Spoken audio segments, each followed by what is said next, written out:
we're together. And my quote for today, making meaningful change always starts with someone changing what they're doing. I think sometimes we forget this, at least I do, and I think somebody else needs to change what they're doing. I sometimes will forget the role that I play and the effort that I need to make in changing something that I'm doing in order to begin meaningful change for a system or for even my own practices. So we have a guest with us today. We're going to jump down. Greg Fern is with us today to talk about Elevate Springboard. Application materials will be coming out this morning. So Greg, can you hear me? I can. And can you hear me? You can. So go ahead and we'll move the slides as you direct us. Well, thank you. I just wanted to thank you for the opportunity. I wanted to make sure that all of our assessment directors across the state had the information about the Elevate School program. And so what is attached is just that, the information that all of your TSI non-Title I school principals receive either Tuesday or Wednesday of this week. So very simply, the Elevate program is an opportunity to support 6 schools each year that apply for and are designated by the state board as Elevate. And so the information is they must be in TSI, they must be a non-Title I school.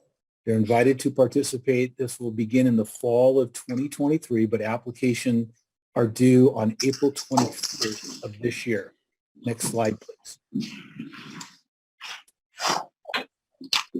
And just the benefits of participating in the Elevate program is that each school will receive a thorough, comprehensive needs assessment and root cause analysis. They will have the opportunity to take, actually not just the opportunity, but will be required to take the 4 domains call. If you're not familiar with that, call is the comprehensive assessment of leadership for learning. They will be available. Each school will receive additional funding. This year, each Elevate school will be receiving $375,000. Those dollars are to be used for the specific needs that are identified from the CNA RCA process. They will also select an approved continuous improvement expert or coach, and they will be provided additional and ongoing implementation and support from the USBE, from our Center for Continuous School Improvement. Next slide, please. Lastly, what are the expectations for the Elevate schools? They are to stay in the program for 4 years, complete the call, conduct the needs assessment, root cause analysis, create and implement a school improvement plan, and then partner with a continuous improvement expert. There are no specific exit criteria for Elevate schools, unlike schools that are Title I, TSI, or CSI schools, but they are to complete the program. So with Assistant Superintendent Nielsen today on site is our Director of the Center for Continuous School Improvement, Tracy Vandeventer, who is available to answer any and all questions. But the application deadline is April 21st. Information has been sent out. My ask today is that if you can just assist us with providing this information to the person in your LEA that is responsible for overseeing TSI schools. This presentation will also be presented to Title I directors next week, and we will provide this information, has been provided, to all of the superintendents and charter authorities in the state. So let me pause there to see if there are any questions that I can answer or that Tracy may be able to answer throughout the session today.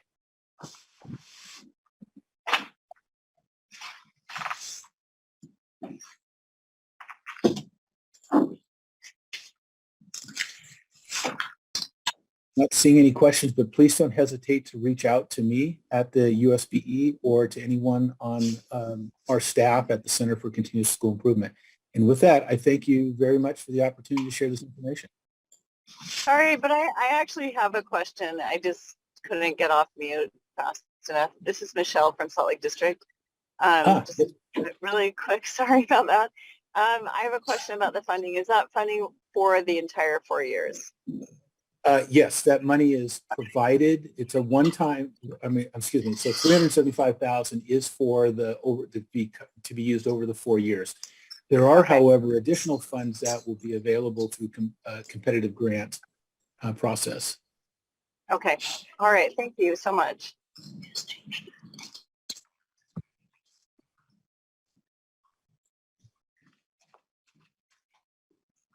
Great. Well, thank you again. And if I can be of any assistance, please don't hesitate to reach out to me.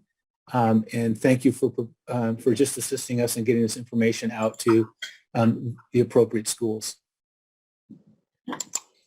Thank you, Greg, for taking your time to join us today and sharing this information about this opportunity for our schools. Thank you, sir. Well, I'll go through to start the meeting my few slides that I've got. As committed to you earlier in this year, I'll provide an update of upcoming agenda items for the state school board that are related to the work we do in assessment accountability. The K-12 English language arts standards have been under construction, so use that word, for quite a period of time.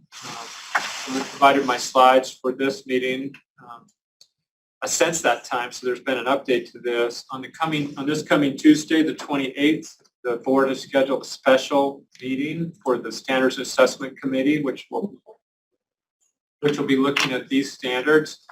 That'll be the afternoon of the 28th, scheduled from 2 to 6 p.m. With the hope that they'll be able to review the comments that have come in through the public comment period, and potentially forward the standards with a recommendation for approval to the full board in April. If they're not able to get through that work in the special session that they have scheduled for next Tuesday, you'll find this agenda item on the Standards and Assessment Committee meeting as currently scheduled for their April meeting as well. And then it would be our hope that they would get those to the full board in the May meeting. So it's possible that in April, these standards will be adopted by the board, which will allow us to go forward with our work in examining the blueprint of our current ELA test in grades 3 through 10, and then begin item development and all the work associated with assessing the new standards. So that's an update to that. And again, what's not on this slide, I'll just make a reminder and an invitation that on the 28th of March, that afternoon, if you're able and interested, you can join that meeting virtually and hear the discussion of our Standards Assessment Committee around the English language arts standards. My next few slides are just highlighting or surfacing some of the bills that have come out of the 2023 legislative session that, again, are related to the work we do in assessment accountability. This is not a comprehensive review. We would take more than the time we have allocated today to get through that. It was a record session. The legislature passed more bills in the 2023 session than any previous session. They beat last year's record, which is the previous record was last year. They beat that by one bill. We had somewhere north of 100 bills that passed that were related to education in some way. And many of those require revisions of board rules or the creation of new board rules. So I'll pull these up and we'll go through some of them fairly quickly. I've tried to highlight board rules that are affected by the piece of legislation in case some of you are tracking various board rules.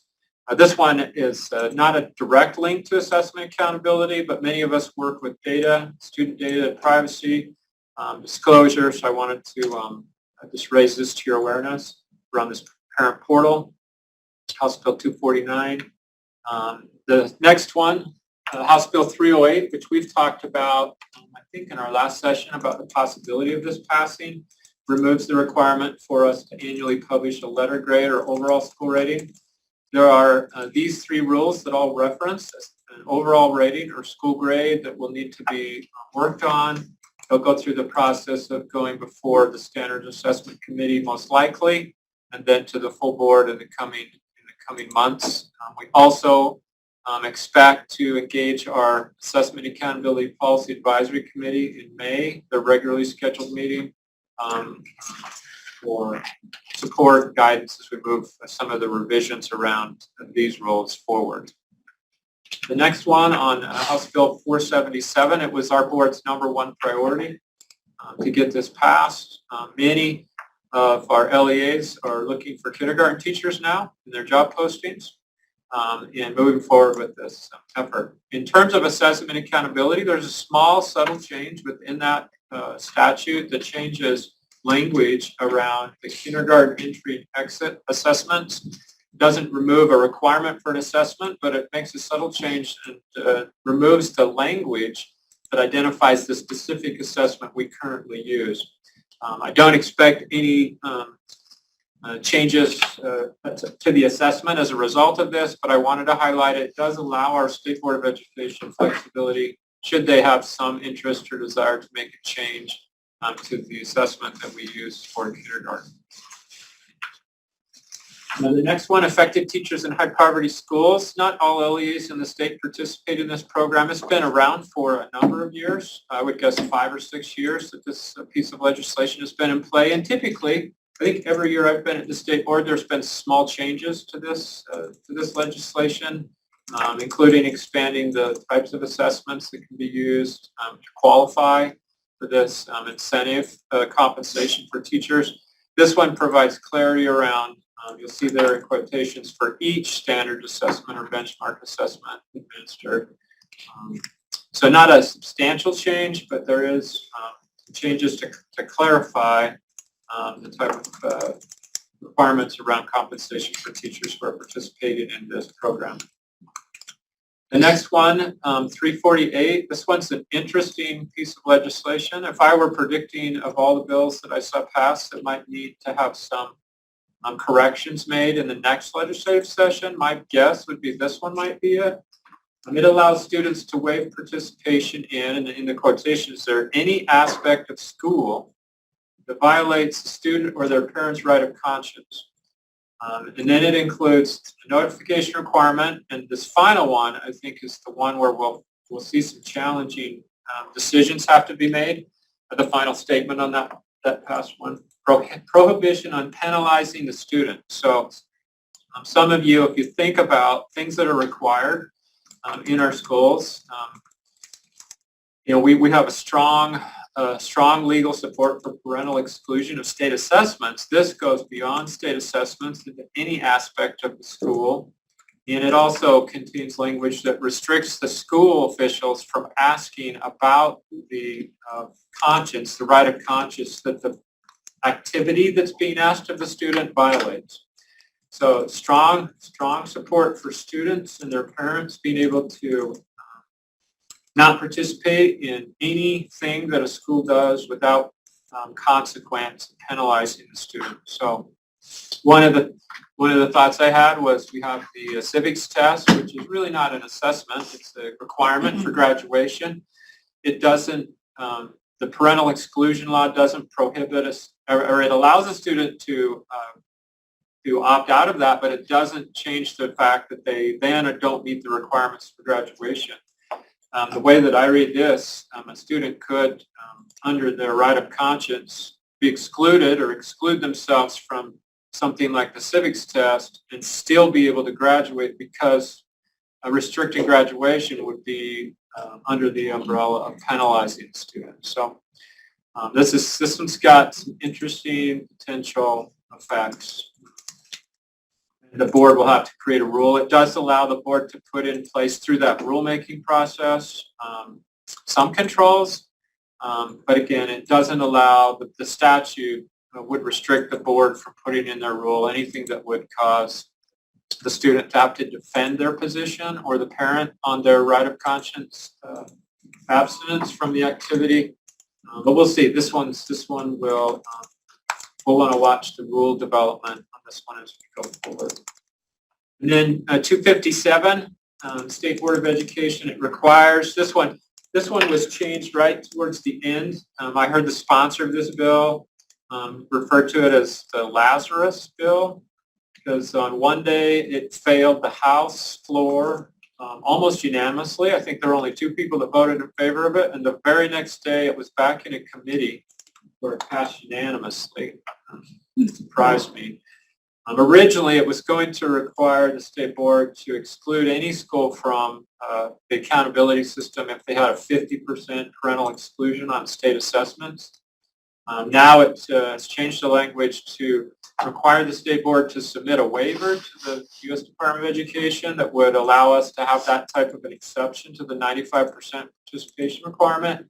For this group's sake, I can tell you that Utah has tried this before and it was rejected, and other states have tried to get a waiver on the 95% participation. None, to my knowledge, have ever been successful in that. But we'll move forward with this. This bill contains a bunch of other things as well, not directly related to assessment, but it's one you'll want to take a look at. It's got some changes potentially around high school graduation requirements, but some of the language got softened to require the state board to study that possibility this coming year rather than make it a requirement this coming year. So I'll pause for a minute. Are there any questions or comments? And I don't have the chat, so Emily will keep me posted on that. But feel free to unmute if you have comments or other discussion around a piece of legislation, either ones that I highlighted or ones that you're wondering why we didn't highlight them here. Things that this group should be aware of.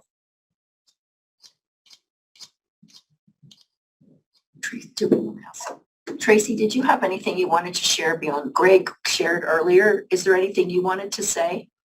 Oh yeah, Tracy, Greg mentioned that you were in person today. Can you come up, sit up here? Well, I'm not staying for long. I just wanted to make sure that the Elevate questions can be addressed. Okay, and Greg received one question from Michelle in Salt Lake City School District about the funding, which I believe he answered completely for her, and then we didn't have any others come up at the end of his presentation. Perfect. And we want to simply highlight that we recognize that many of our non-Title I schools have not been able to benefit from school improvement opportunities, and that this provides us a way to serve 300 non-Title I schools near to size. It's terrific. Yeah.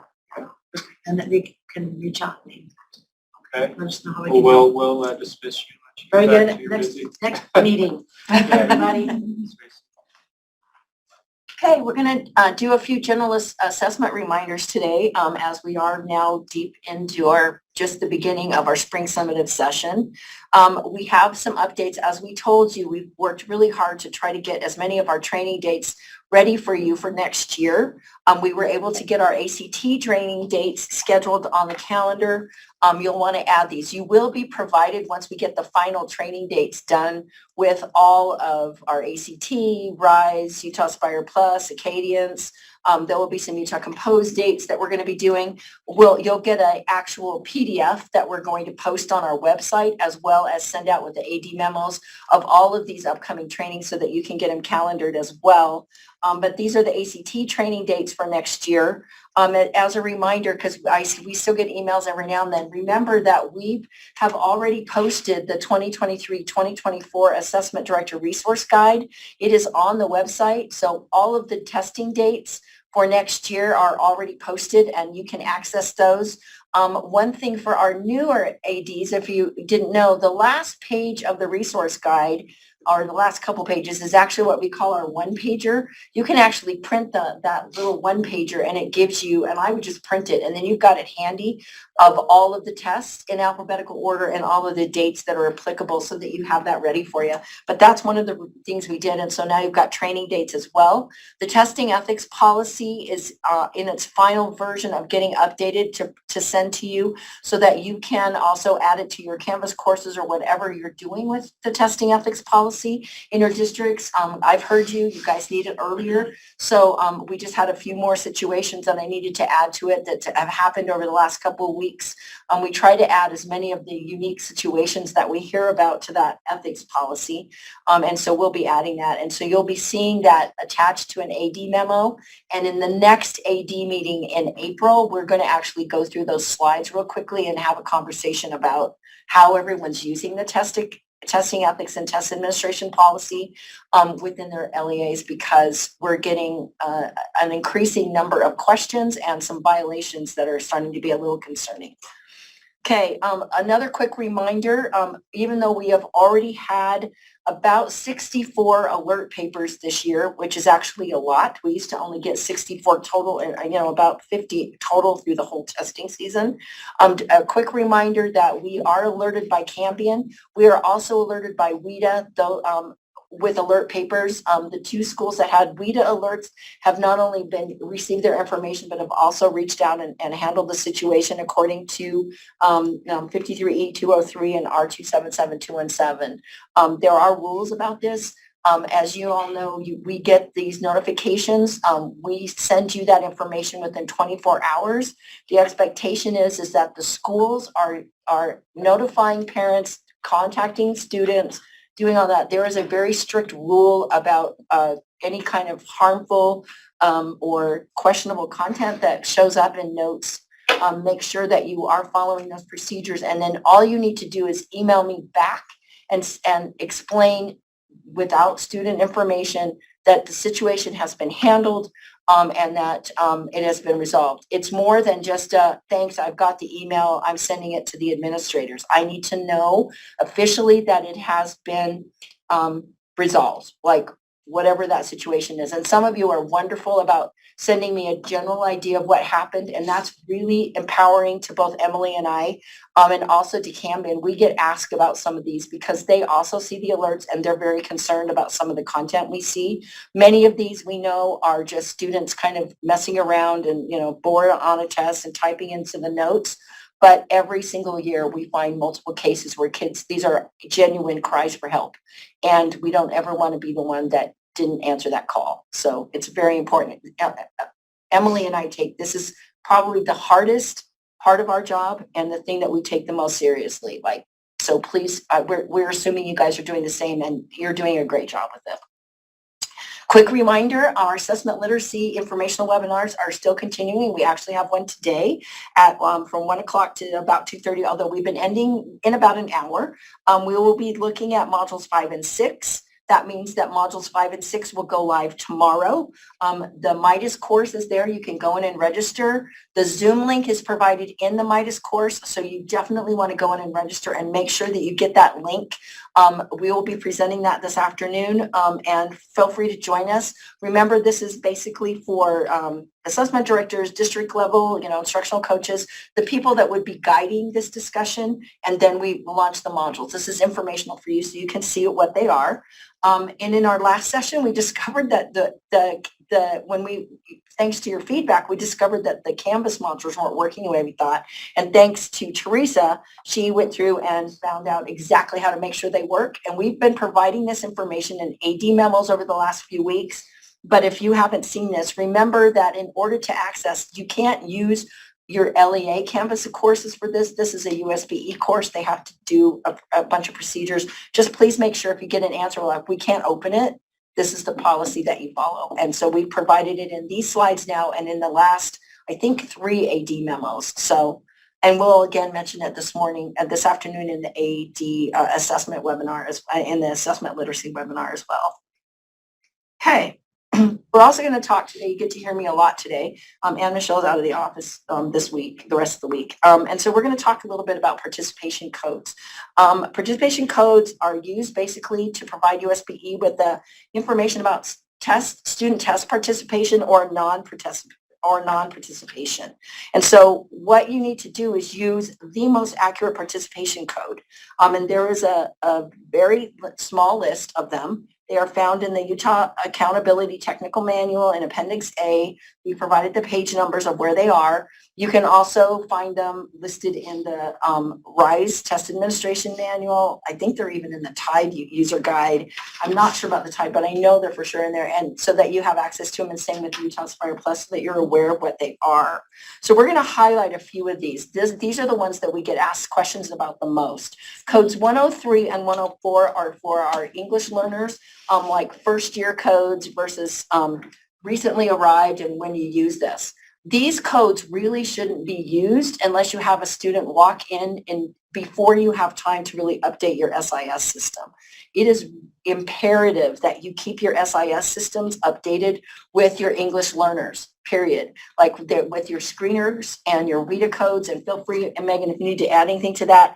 But if your SIS system is showing their EL status, then you don't need to worry about entering these codes because they are found at the back end. We're tracking it. You don't need to worry.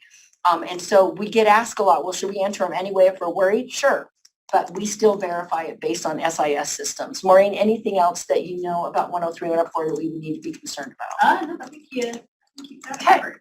Megan? Can I ask go a ahead. question? So if someone has changed them, will it default back when the sync goes with UTrex? They don't default back, but I do know they run a check, and you, at the end of the year, when, at the end of the testing season, when you're doing your data cleanup, those are the things you definitely want to watch for. So it doesn't default back even if we get an upload. So if someone's does not, changed them, right. they're changed. Yeah, if somebody's changed it, you'll have to go in. Yeah, Megan? I was just gonna say, one question that we do get a lot is, updating the SIS with EL information and their proficiency levels. That is not something the state does, right? That is the responsibility of the LEA. So we cannot control anything in your SIS. We just get information from it. So if you are not updating your SIS, then all we have is what's in there. So if a student has been deemed proficient and they're just in monitoring status, we have no idea until you update those proficiency levels as well. So just having them marked EL and having all the flags marked, whatever your SIS is, that's not enough. We do need to know their proficiency levels as well. Thanks, Megan. Okay, 108, course instruction not completed. This code is not applicable to Utah Aspire Plus because Utah Aspire Plus is a grade-based test. This test is very uncommon. It was originally defined for SAGE tests back in the day when we still had 9, 10, 11 used for our state assessments. Once we went to Utah Aspire Plus and split that out, code 108 is really not used for Utah Aspire Plus. And the reason it was created originally was there would be students who would be enrolled, say, in earth science, and then they would take biology, and then they would do, so that if they were supposed to be taking the biology test, they hadn't finished their code. We review use of this code really, really closely in RISE. And the main advice we have for you, if you think code 108 is the code you should probably use, you might want to check again. It's likely there's more appropriate code used for this, and we'll get into that more. A lot of times people have used this when they've used the wrong course code, like, oh, we forgot to do that, or, oh, wait, the student didn't finish this, but we've used the wrong course code. Anyway, this code, we watch this code really closely, and there's discussions about actually, I think this is one of the ones we're looking at possibly retiring, not this year, but in the next couple years. We're watching it used because it is not applicable to Utah Aspire Plus. Code 204, of course, is probably the most important code. It is our parental exclusion code. Please make sure that if you have those parental exclusion forms prior to students starting testing, make sure that you go in and get those codes applied as quickly as possible. It's imperative with Utah Aspire Plus where you have to create a separate session for parental exclusion to make sure that those students aren't issued testing tickets. Elise, do you want to talk a little bit about the Utah Aspire Plus versus RISE? With RISE, it's pretty simple. You go and you put the code in. Utah Aspire Plus, there's a little bit more lift on your side. Yeah, so when you have students who bring a parental exclusion prior to testing with the Utah Aspire Plus test, you will want to go in and put that 204 code, but it will still generate a testing ticket and the student will still be in a session. So we recommend that you create a parental exclusion session and then manually move the student from the session they are sitting in to the parental exclusion session so that you don't accidentally generate a testing ticket or have a student take a test who wasn't supposed to. That way, when you go to print your testing tickets with Utah Aspire Plus, you just don't select your parental exclusion sessions. You can just leave those ones blank when you are checking the little boxes for printing the tickets. And Elise will go into this a little bit more when we get to Utah Aspire Plus, but we just want to make sure you're aware as we're talking about this, where the context of this applies. Okay. We are going to be adding a new participation code for the 2023-2024 school year. Through our federal peer review and through discussions with a few assessment directors, we're going to broaden 203 and validated. We're going to narrow the focus of 203 and validated not this testing session, but we want you to be aware that we're going to make this a little bit more specific. The 203 invalidated code after this year will be used only if you determine a test was invalid due to some kind of irregularity. A student cheated, there was some kind of test administration protocol that was broken, so that it's a way for you to track true test irregularities versus the new participation code that you'll use if you receive a parental exclusion form after students have already started testing or even completed testing. That does happen, so that you can go in and put in, you have to invalidate those tests. You can go in and use the new code, which the number, we have to run a whole historical thing. You will be provided with this number by July because it doesn't apply to this year, but you will be able to go in and then use this for any time you received a parental exclusion code after the test was already started or completed.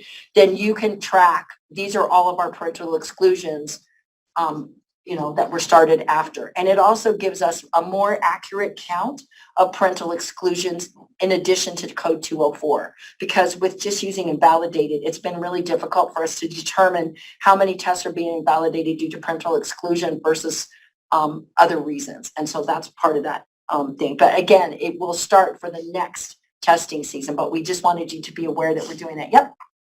There was a quick comment. Carolyn in Salt Lake says 108 EE students that uploaded because the 1% flag wasn't marked is where we have used it the most. Say that again. Can you go back to 108? Yeah, that wouldn't be used for course instruction. That's not used for the project wasn't provided. Tara-Lynn, can you give me more info? Yeah, I was just saying that it's one of those things that we've used if kids transfer in and they upload into RISE before we get them marked as the 1%. So we've just marked that until they drop out of it. Until they drop out of RISE, I mean. Why? No, you should only be entering participation codes if you're at the end of, do they shouldn't stay in there? No, they don't stay in there. It's just So a way to then get them. just ignore them, right? Okay. Like you shouldn't, really, participation codes come to the end to explain why you have a test that has not been taken, right? Does that make sense? Mm-hmm. Like, That's changed then, because that's Yeah. what originally they said for those kids, that's what we should put. like a placeholder participation code? Mm-hmm. I could be wrong, but I think that's And weird. And then in that case, It's been a long time. It's been one of those things that has been around forever, so it's changed. I won't do it anymore. and Tara-Lynn, I'm wondering if you should have been using 109 What's 109? because it's the Sorry, wrong take me back course. to- The wrong course So code. it might have been was used. 109 yeah. that we were using. Yeah, I you bet should it was have been 109 I used. Sorry about Yeah. that. Yeah, No, you're maybe- fine, hun. Yeah. Yeah, and so I mean, if you come across a scenario like that, I think, where you were using this, like, please reach out and we can help give appropriate direction. Also, right? Does that make sense? Okay. So I think, Tracy, what I hear you saying, when you said you use the term weird, Yeah. Like a placeholder code until they drop out. I don't know. I think what I hear you saying is it's from our perspective at the state, participation codes are unnecessary until the conclusion of the assessment window. That's what I would But think. on the right? front end, I don't know, at the LEA, it could be that those participation codes, you utilize those to inform test proctors, I can't see them. information that they might not otherwise know about until Can't see them. something happens. They can't see them. Proctors can't Test see them. proctors can't see them anyway. So it sounds like it's unnecessary, certainly from the state perspective, putting in participation codes at the time a student enrolls or prior to a test, other than we know parental opt-out. We want that to be in because in RISE, that'll make it impossible to administer the assessment. And then in UTestFire Plus, as Elise just mentioned, it gives you information to jerry-rig it so that they can't see the student and inadvertently administer a test to them. Alicia, did you want to unmute and ask your question? Yeah, so as we're talking about participation codes, last year we had a really low participation rate in RISE and found out it was because they took enrollment, I think, as the denominator instead of, like, we have a lot of kids that will have come for only partial classes.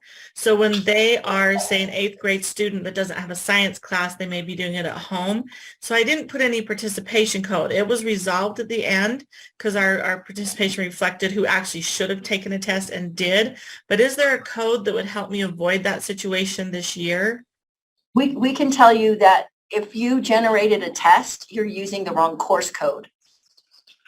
At least for RISE. At least for RISE. Generate a test. Like I had to go with fine tooth and comb through the Excel spreadsheet, and everything matched what it was supposed to. The problem was somehow when they pulled participation, they looked at the enrolled number of students and not at each class. So that student became an expected to test student and landed in your denominator. Is that what you're saying? Yeah, even though they weren't in the class, so it didn't generate the test. Right. Does that make sense? That would be where. Let me clarify. I think that they you're referring to is us in publishing the participation rate on the school report card. Is that correct? Yeah, and it was fixed before it got there. I know we had conversation. I think it was actually RISE that gave those to you guys, and then you gave them to us. But I just didn't know if there was an easier way of somehow I could, or if maybe that's been corrected. How would you put in a participation code if a test didn't generate? Yeah, That's there's no way to true. put it. That's Yeah, true. there's no way to put it. If the test hasn't generated, that's why I asked, because if you could That's put a right. participation code in, that means that there's a course code that was generated a test. But Right. if it didn't generate a test, it shouldn't be in there. That's something, Alicia, I strongly recommend you send an email to Maureen and Ann Michelle and Aaron Bruff. And you And I guys- say did last year, but do I need to proactively do that this I year? Or would- just Well, yeah, let us follow up And it's- internally, because that sounds like it's an us problem. And if nothing else, by emailing us, then we're aware. I mean, it never hurts to send an email ahead of time so we can find out. okay, thank you. Yeah, and that's a great question. So thank you for reaching out. Any other questions, Emily? Nope. Okay, so 208 and 111. 111 is everyone's favorite code from several years ago, as we all know. These are our two codes that that require USBE approval, and I'm the approval. So if you think you need to use code 111, like, as you know, in the year that will remain nameless, this was a code that we required you to notify us if you wanted to use it, and we just had to approve it, and which of course we approved all of them.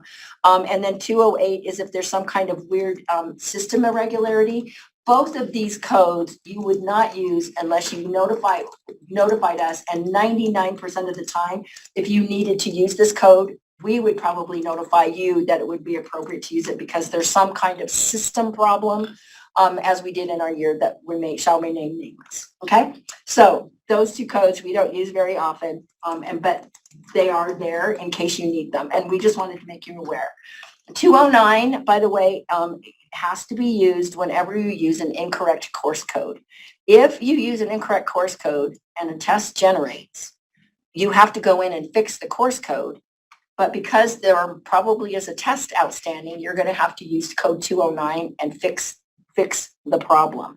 This is not applicable for Utah Aspire Plus because that is grade-based. So this is only used for RISE. I mean, it's basically a student may have been assigned a test for a course they didn't take because an incorrect grade level was assigned or incorrect course code. If you see a test generate, and this is why it's essential, and Maureen cannot shout this louder from the rooftops than she possibly can, check your rosters well before you're getting ready to test. If you find students that are in courses or in tests that shouldn't be there or are missing, it takes 48 hours for that to go through the entire system in order for a test to be ready, because you have to go through a nightly upload. And depending on when you find it, it could affect how long it takes. So if you're planning on saying, oh, we'll look at our rosters the morning of testing, and you haven't checked before, if you email us and say, oh, we found this problem, Maureen's going to say, oh, we're so sorry. They can test maybe tomorrow, for sure, probably the day after. And that can destroy your testing schedules, and we feel really bad, but that's the way the system works. So please, please, please make sure that you have people assigned to check that if it's not your role. Make sure school admins, your test coordinators in your schools, whoever's in charge, the teachers themselves should probably go in and make sure all their kids are there. Is everybody there that needs to be there? You know, do they have the test tickets for the right students? If they don't, make sure that you have a procedure in place to cover that, because 209 dings you. If you're using the wrong course code, it's really important, like it's your job to make sure that the correct course codes are used. Go ahead, Teresa. So, and where we've seen this happen is with our special education students in resource courses. What will happen is you'll have 7th and 8th graders put in a resource course together. But what they do is they put Johnny and Sally just in the 7th grade course. So your 8th grader gets delivered a 7th grade test. Does that make sense? And they go, oh, well, that's where the wrong course comes in and all of those things, or like the instruction wasn't provided. So you really need to make sure that your students, all students, are enrolled in their grade level course. Does that make sense? And I've really tried to hit that home with special education directors as well. So that's where we see that sometimes with this situation. Yeah, and that can be a chronic kind of challenge. The other place you might run into problems with the course code is when you have staff turnover at your school. The personnel responsible for building your schedule, your master schedule, and connecting courses to that. My experience is in a school, when you have turnover, sometimes you can have a balloon of problems if the communication between the outgoing staff and incoming staff isn't as good as it could be. Any questions, Emily? Right. So here's some participation codes that we're going to retire, because we know that nobody likes lots and lots of participation codes. So we've thoroughly looked at them and said, we don't need these anymore. And so not this year, because it takes a year for we have to go through the system, and we didn't want to do this we wanted to make sure nobody needed them for this year. But 109. In the past, we've had code 109 and 209, which basically was the student didn't take the course associated with the assessment at any time. These are always LEA error.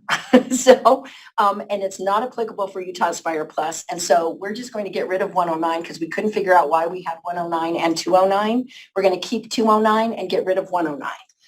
And so that's, next year, 209, it counts and all of that stuff, because it is your responsibility to make sure, and you want to, because you want to make sure your accountability, all of the information you have, you want to make sure your student records are accurate. So that's why that's going away. And correct me if I'm wrong, Kim, on that one. If it gets used this year, we're going to prompt the data team to change that code. I think so. On the back end. Possibly, So yeah. just an FYI on that, if you do end up using that 109 this year. Code 110, test has already been taken. This again is one of those codes that we figured out was kind of an historical code brought over from SAGE, where they took the same assessment in the same year.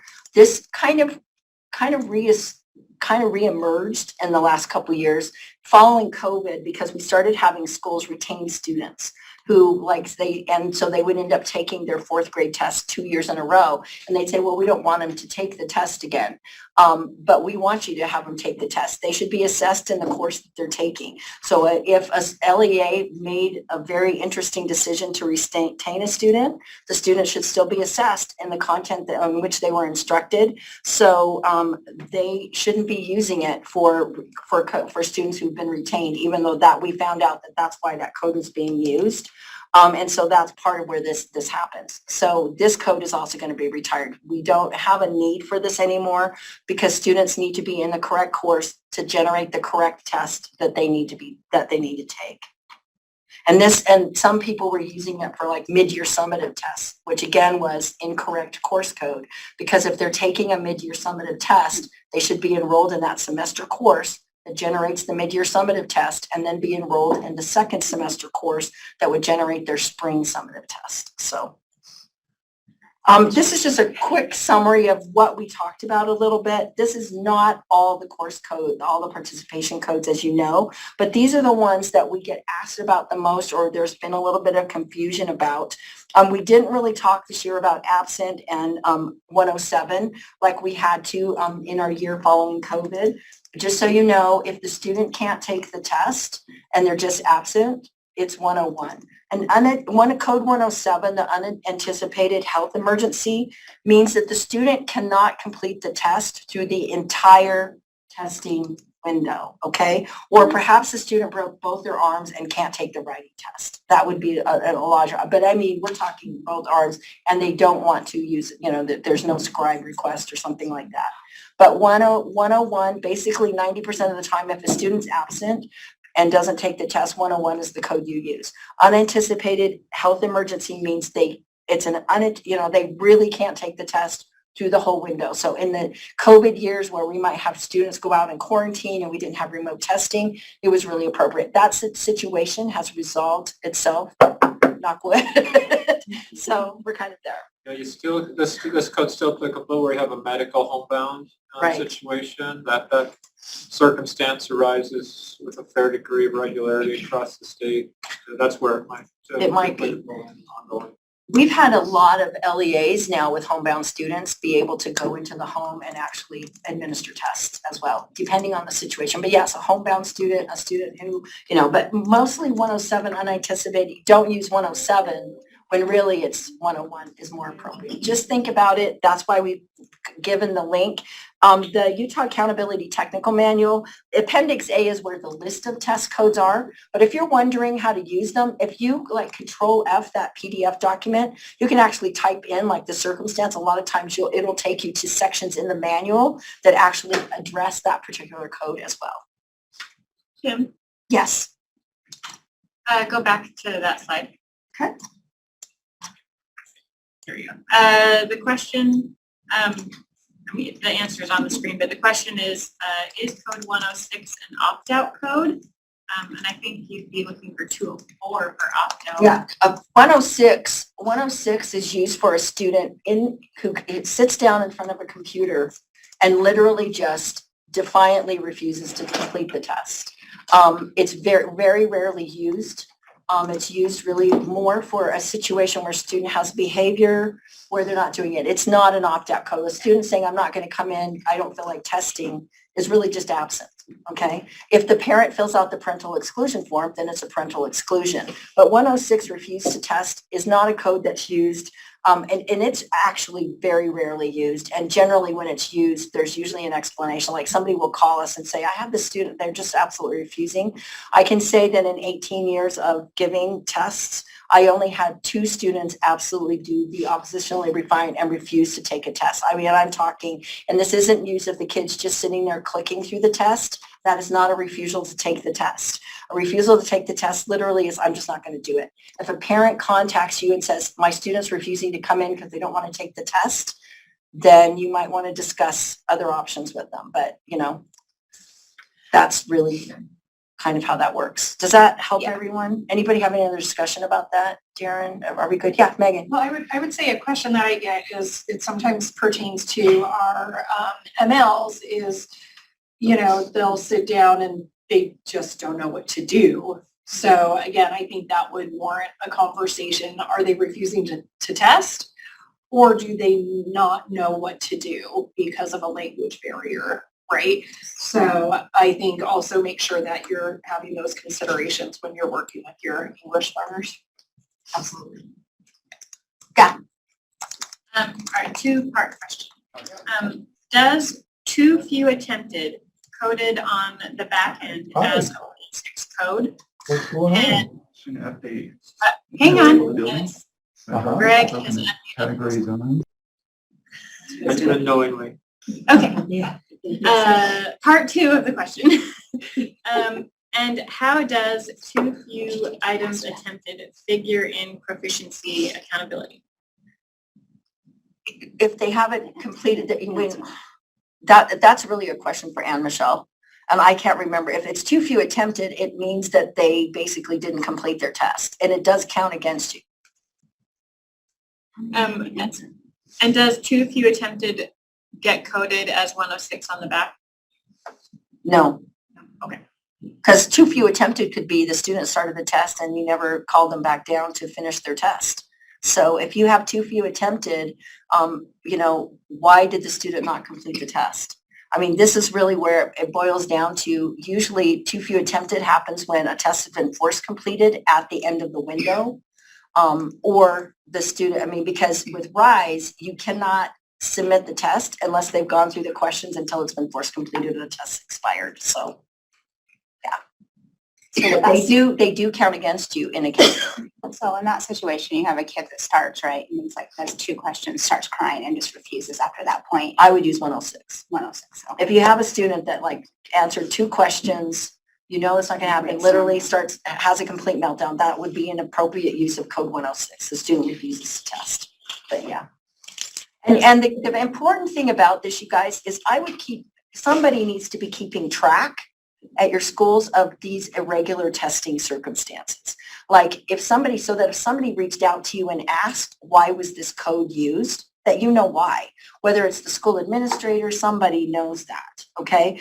When we use code 203, why were tests invalidated, when people go, we don't remember why.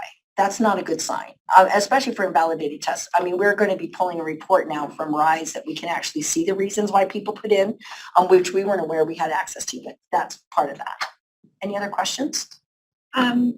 Alicia, you were unmuted for a minute. Did you have anything else to add? Yeah, so on Utah Aspire Plus, can't a student do a 3 questions, decide they're not going to do it anymore and submit, where we would not necessarily know that they did too few attempted? Because I get the individual student reports and we'll usually have too few attempted, and it's usually just a kid decided I am not doing this, even though they did a couple questions. I cannot remember if they can submit without answering. It's a fixed form test. We would have to find out about that for sure, Lisa, but usually on a fixed form test, I think you can submit. Sounds like. But even then, that is not something that you can go in and just student refuse the test. That's just, unfortunately, there is no participation code that covers you from those students who just click through a test. Because clicking through a test is the same thing as answering 3 questions and hitting submit. Right. That's just, unfortunately, it's one of the kids that you get, they just have a poor score. And that's the nature. The good news is it's not every student. It's usually, when we do test observations, we maybe see, as we're doing observations, we may see 1 student in a session who does that.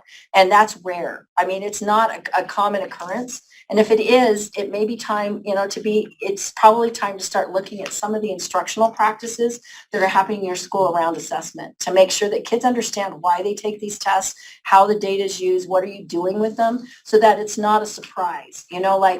The training test, using benchmark modules throughout the year, discussing, having students monitoring their progress. There's lots of things you can do with students that might do that. And then students who just don't like it, they may click 3 times and submit. Elise is checking on that. We'll let you know if we find out before the end of the meeting, but feel free to reach out and ask us that by email. But in my head, Utah Aspire Plus is a fixed form test. It's not computer adaptive. So they should be able to, they could probably type 3 questions and hit submit. Right. And we do get a few more than that do click through the test, and we're a small school. So it affects us very heavily. And so in Utah Aspire Plus, you can't say, oh, they did that, let's go in and retake it. Because once they submit it, it's done. And so that's really hard. Is it ethical for us when we know who did that? You have the proctor in there and they're like, this kid was done in 5 minutes. I saw them go boom, boom, boom, boom. Can we talk to them for the next year and say, hey, we know you were done in 5 minutes. You want to take this seriously, or are we violating some kind of ethics in doing so? The next year, absolutely. That's what we're talking about with instructional practices. It may be time, you may even want to, when the scores come out and a parent's asking why the student didn't get a score report, that would be a great communication that you might have as a school with the parent to discuss a little bit about, what's going on. But that would be an LEA local decision, but it is unethical if the kid click through the test than to say, oh, let's reset it and take it again. Right. And that is not a valid reason. With RISE, if a teacher requests a test reset because of that, you have to deny that request. That is not applicable. Once a test has been submitted, it cannot be reset. Right. And we've never done that. But this year I Right. know of a few kids I would love to talk to and say, hey, you got a 1, but we know you finished in 5 minutes. Was that an accurate test? Sure, Or, absolutely. and I'm okay to do that. Absolutely. That's not violating any sort. That's actually, you know, you Yeah, may want to be. as long as the parent didn't submit a parental exclusion form, and then it be perceived you're trying to dissuade the student from the direction of the parent. Right. Okay. Thank you. Yeah, good questions, guys. We have one more comment. Okay. Anna Lynn says, that did happen to us. ISRs generate on the assessments that they completed and no predictive scores generated. Switching from a non-timed RISE to a timed Utah Aspire Plus is where we have students have difficulty. And that's part of that. And so part of that would be, there's all kinds of things you can do. Use your high school benchmarks and have kids start to practice with timed tests. You know, students who you think may struggle with timing, that's an instructional decision and a discussion you may want to have with students. It may be a situation where what's on their IEP. If this is a student who might have a student with disabilities, is that an IEP decision that they may need more extended time on a timed test? There's a lot of things that you need to look at with that, and that's where that comes from. But since you know that Utah Aspire Plus is a timed test, what are teachers doing throughout the school year to time students? You know, in the year, I'll use my own personal experience, and I never had to give RISE or Utah Aspire Plus, but I did have to give CRTs every year that were always untimed. And I also had to give the writing test every year, which is also untimed. But because I knew I had students that like to just sit in front of their computers and try to think about what they wanted to do, there were times when we did writing, I timed it. I'd say, you guys, we're going to see what we can come up with, because sometimes we just need to think quickly, you know, and we would practice timing once in a while. It takes some of the stress away. It's a non-threatening way to look at that, but waiting until the final test to start talking about these things is where some of that struggle is coming from. You know, you can teachers have the right to give a high school benchmark and say, you know what, we're going to time this and give everybody 30 minutes. Let them practice. The benchmarks aren't scored. We don't collect the data. There's a lot of things to do that you can do with that, you know, and now we're moving it into UTIPs. There's a lot more accessibility with those. You may want to look at that. That would be something I would suggest. Anybody in the room have any suggestions or online that you've done? Because this is why we have this meeting. The next comment is the high school benchmarks are key and feedback with the on-demand reports. The what? It says the high school benchmarks are key and feedback with the on-demand reports. Yes, absolutely. Okay, thank you. I'll just add, we just run those reports as soon as we've given those high school benchmarks and let the kids know, hey, this is how you did with that pacing. So when we run that benchmark and we give them that time, because the teachers are able to look at those benchmarks ahead of time and see how many questions. So we estimate, okay, we're going to give 20 minutes or we're going to give 30 minutes. We estimate how much time we should give them based on the number of questions or in those benchmarks. And then we let the kids know this is the percentage that you were successful on. And so just giving them that feedback and allowing them to know immediately how they did, so that they can work towards, you know, a higher success rate the next time. So I absolutely agree, use those benchmarks. We have kids that are enrolled in the higher level classes at other schools that are high schools, online high schools, and they're not able to use those benchmarks. And I think that's a detriment, because the first time they'll be able to use the system is when they take the Utah Aspire Plus, and that's been frustrating for us with some of our math classes. So Yeah, that's true. There's no remote option for the high school benchmarks, but next year there will be. So next year they're in UTIPs. They can be administered anywhere. So the good news is next year we will have that accessibility, just like we do with RISE, where we have remote benchmarks as well. So any other comments? Okay. All right. Now let's talk a little bit about accommodations. Oh, that's me. Okay, so I was answering an email about accommodations. All right.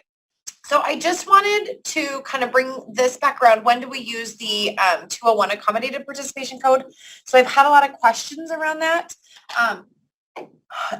If the student is using an outlined accommodation for that given assessment, then you use the 201 accommodated code. So really, you have to go to the test administration manuals. If it's a resource, right, or a UDL tool for all students, so for example, extended time, right, the student's IEP may say extended time, but RISE is not timed. They are allowed to take the time that they need. So it should be indicated in the IEP that they get that, but it's no longer an accommodated assessment. Does that make sense? Right? So if they're using Braille or large print, so with RISE, if you look at what our accommodations are, it's pretty condensed. It's like 6 to 8 accommodations that would be considered an accommodated assessment. Okay? So if they're using Scribe, right, assistive technology, large print, Braille, sign language, things like that. But it doesn't mean that it wouldn't be in the IEP, that they still need it. Minimize distractions, alternate location, those things, right? But any student can have those. So really refer to those tables. If it's a resource to all students, then it's a standard administration. And if it's an accommodation, it's 201. So Utah Aspire Plus, if you go to that accommodations, like there's a lot more accommodations that come into play. So that's what you do with 201 accommodated. Does that make sense? Help? Any questions around that? So Tracy, on RISE, they have that one section that says other, where they get the math visual representation. That would be considered accommodated because you have to click it, turn it on, and no, that student gets it, but the other students do. The other students don't, because it's actual an accommodation. So we do have other things like you can turn on streamline mode for any kid. You can turn on descriptive audio. So you still have to set it, but it's still considered a UDL tool, a resource to all. Does that make sense? So really go to those charts, and that's where the test administration manual does a really good job walking that out. You can look in the accommodations policy too, but it also is duplicated in all your test administration manuals. And I've really been working, training teachers, training special ed directors on that, on the IEPs, because a lot of times they'll mark accommodated, even though it's standard administration. And so then that gets turned over to a test coordinator, right? We actually report federally the number of students with disabilities that take our test accommodated versus not. So if any student can have it, then it no longer becomes an accommodated assessment. Does that make sense? Even if it's in the IEP. So they're told to still mark it, right? So that we ensure that the student gets the alternate location, the minimized distraction, the time that they need. But it's now standard administration, not accommodated. Good questions. Okay. So I just wanted to kind of review that. I've had quite a few emails. Here's a question. Uh-huh. To clarify, a student only receives an accommodation participation code if the accommodation is not already embedded. Yes, or considered to be a UDL tool. So there are like resources, UDL tools outside the system embedded that all students can have. Any student can take the assessment anywhere, right? There's nothing that says Johnny has to take his test sitting next to Sally, right? He can, so you can have that. I was doing a training yesterday. I had a great question from a teacher that said, they don't have the accommodation alternate location for the student in an IEP, but the student actually approached him and asked if he can go sit like in like a corner of a test. Absolutely, right? Any student can ask that. If it's going to be optimal for them, then you can do that, even if it wasn't in the IEP. Does that make sense? But yeah. Okay. Thank you. You're welcome. So yeah, so those embedded components, right, but there's also other things outside of that. And that's where sometimes the accommodation policy comes in play to kind of help with that, as well as the TAMs. Does that make sense? Okay. Next. Okay. On to DLM. So I want to inform you of a new validation code, or I guess warning, that is going to come down probably starting tomorrow or Monday. Malia is presenting to the data people this afternoon on this. How we discovered that we have this inconsistency where we have students enrolled in essential elements courses, don't have the 1% flag set, and IEPs say they're supposed to take RISE or Utah Aspire Plus. So this came down actually in an accommodation request from a teacher. We could not find the student in RISE, didn't have the 1% flag set, And Maureen was nice to go look and remembered that, oh, the students enrolled in Essential Elements courses. So for RISE, if students are enrolled in the Essential Elements course, it will not generate an assessment. If the student and the IEP team determined that they're not participating in alternate assessments, they should not be enrolled in Essential Elements courses. We have you want to continue? Sure. We have 1,000 students as of yesterday or the day before out of 55 different LEAs that currently have students enrolled in Essential Elements courses without the 1% flag set. So what that means is they are not going to RISE and they're not going to DLM, but they're going to show up as you're expected to test kiddo. So you need to look at that. So the flag that's going to come down is your data people. When this comes through UTREX and this happens, they're going to get a warning. Their instructions today are to come to special ed directors and assessment. We're going to blast this out to special ed directors in a memo. So if you can maybe help tag in with them. So they're just going to be asked to check if this is correct or not correct. Okay, it's kind of back to that incorrect course situation. Okay. If the student is participating in a gen ed assessment, there is no reason whatsoever, starting 3rd grade especially, that they should be enrolled in Essential Elements course, period, right? We do not instruct them on alternate standards. If they're taking a gen ed assessment, it's not fair to the kids. Okay, so that is happening. They'll get the warning. They're directed to go to special ed, and something needs to happen. They need to be enrolled in the correct course or not. Okay, where this comes into play for Utah Aspire Plus is that the test score could possibly get tossed out, right? So 9 and 10, they're not delivered the test based upon courses, but when we go to assign accountability, they do look at those courses. So they could be tossed out if they're enrolled in Essential Elements course. Does that make sense? Okay. So FYI, that is going to happen. So your data people will start to question that. Okay, field tests. We do participate in field tests. It is optional. We do recommend it. It will be the last testlet that delivers in the operational series. Your teachers have that testing progress window that counts down. And so it'll say, hey, Johnny's on his 8th of 8th testlet. They get done. The teacher opens up the assessment and they're like, wait a second, there's another testlet for Johnny. So how they'll know that it's a field testlet is it'll have the letters FT in the test session name and then an NA in the testing progress window. If it took everything they had to get through operational testing with those kiddos, then I'm okay if they don't do the field test. But if they can, please do. We need that information. Field testlets will deliver sometimes at the same linkage level, right? That easy, medium, hard, there's 5 levels in which they can receive testlets. Sometimes it will be the same as which they were routed operational. Sometimes it will be higher. Sometimes it will be lower to gather that data. So if you can pass that information along to teachers, that would be great, but they'll see those there. The other thing they see is the teacher survey. So for every student will be delivered a teacher survey. I do, again, optional. I do ask them to please complete all of your testing before you fill out the teacher survey. That's their opportunity to give direct feedback to DLM on their experience with the testing, how it worked, how it was in comparison to instruction that they gave. So again, optional, but recommended, but do it after testing is completed. Okay, as of last week when I put these slides together, we still had around 700 to 800 students not rostered. Hopefully that's come down a little bit. So this is just your friendly reminder again. You are expected to roster students in the field. You can find the TA document on how to do that, creating user accounts and rosters in the district coordinator Padlet. And as of last week, we still had 2,161 students that didn't have the first contact survey filled out. Students will not be delivered testlets until that first contact survey is submitted and completed. The status in Kite Educator Portal needs to say completed.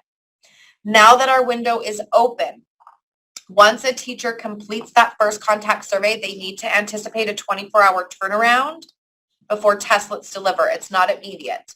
The algorithm takes that information out of the first contact survey to determine those 5 levels in which the student is delivered the first testlet. Exiting students. So this is your friendly reminder. If the 1% flag gets removed, right? So we've got those 1,000 students in EE courses, not with a 1% flag, but let's say Johnny gets his 1% flag set. Oops, he shouldn't have been. We remove it. They should automatically go into Rise and UA Plus, but they're not manually exiting out of or automatically exiting out of DLM. So you're more than welcome to manually go in and exit students that shouldn't be in there if you see that. Yes. Question online. Are testlets for Rise or Aspire Plus? Testlets are for DLM, Dynamic Learning Max, which is our alternate assessment for students with significant cognitive disabilities that the IEP team determines they take in place of Rise or Utah Aspire Plus. So IEP teams determine participation. Good question. Okay, and then just a friendly reminder, here is the Padlet that you can kick out to teachers. It's geared directly towards them. There are other resources, but there's an administration checklist within here that could be pretty handy to your teachers. Okay, any questions?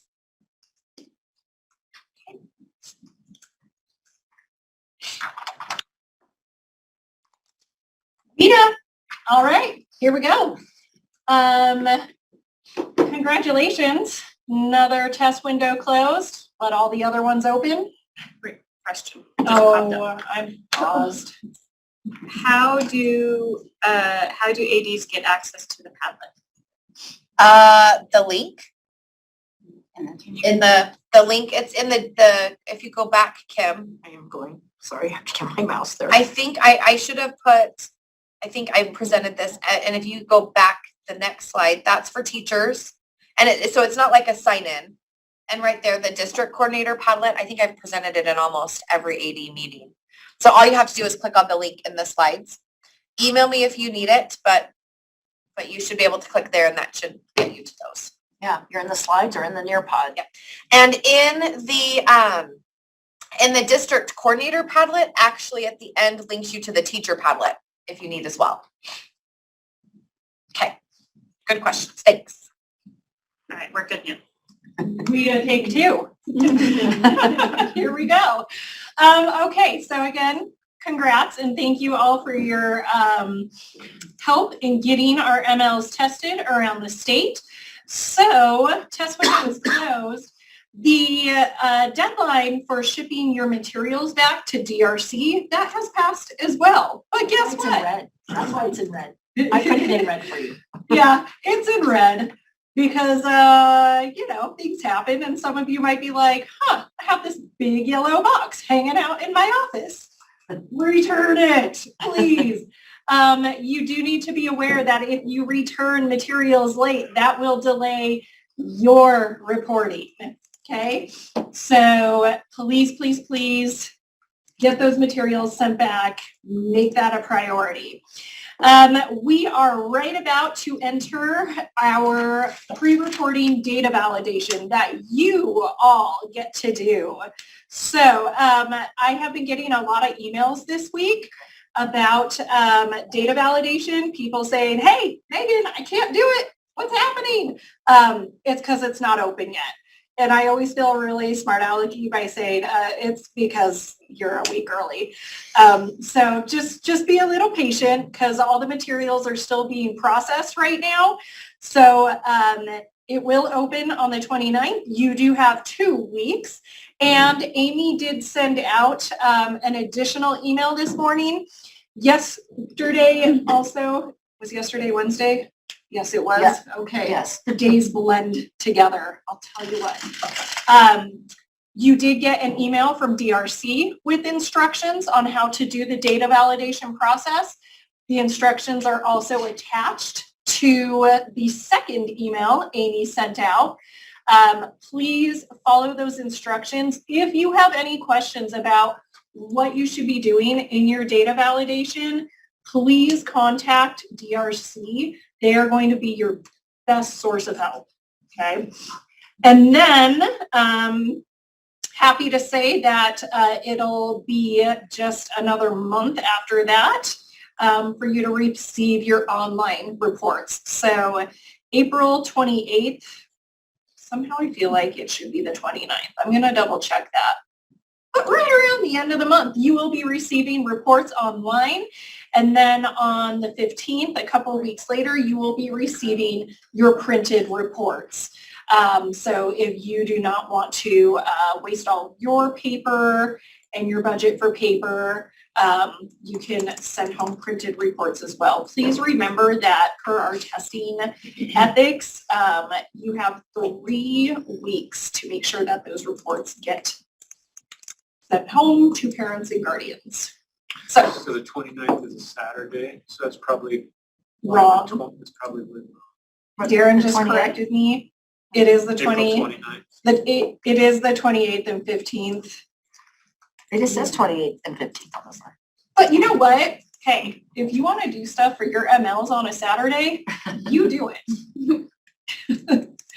All right, and then we have a couple of updates and changes that we want to let you know about for the upcoming years. So, and we're really excited because we think this is going to benefit you all greatly in a couple ways. So beginning next year, guess what?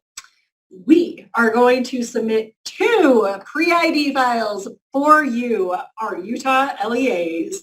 The first pre-ID file will still be submitted in the typical way that you are used to. So Maureen will run her ticket, everything that's in your SIS. Please make sure your SIS is updated.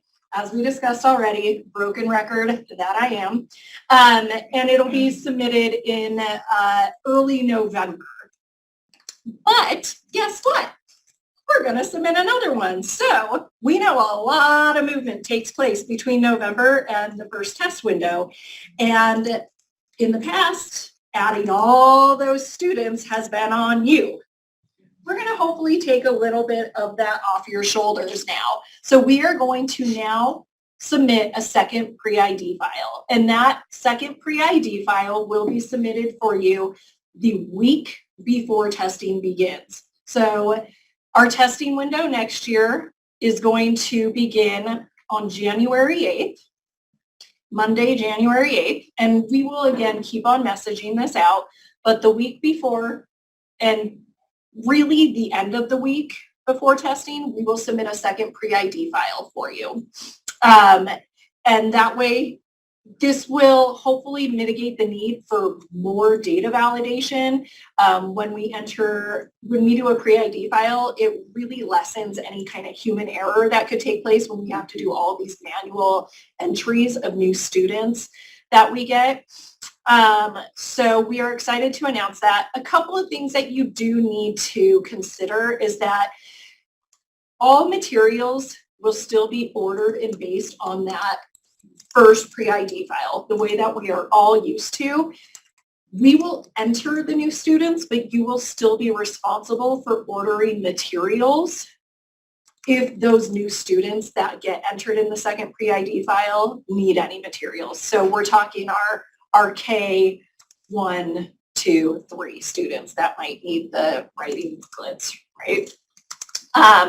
And then also, of course, any movement that takes place after that, if you get new students during the testing window, you would still need to manually enter those kids and, if necessary, order materials for them. But again, the benefits for you all, you don't need to add as many new students, and there's going to be less errors for you to fix during your LEA data validation window and also the state data validation window. And guess what? Because of this, we're going to be able to get reports even sooner in the future, which means our goal is to start getting reports entered into the data gateway for you all in the midsummer. So you don't even have to wait till late August, early September for that. We're making changes that we hope are going to make your lives easier. So any questions, concerns, or thoughts that maybe we missed with this? Carolyn in Salt Lake says, yay. I like that thought. So Megan, on our goal to expedite how quickly we're able to get information in the data gateway, that's dependent.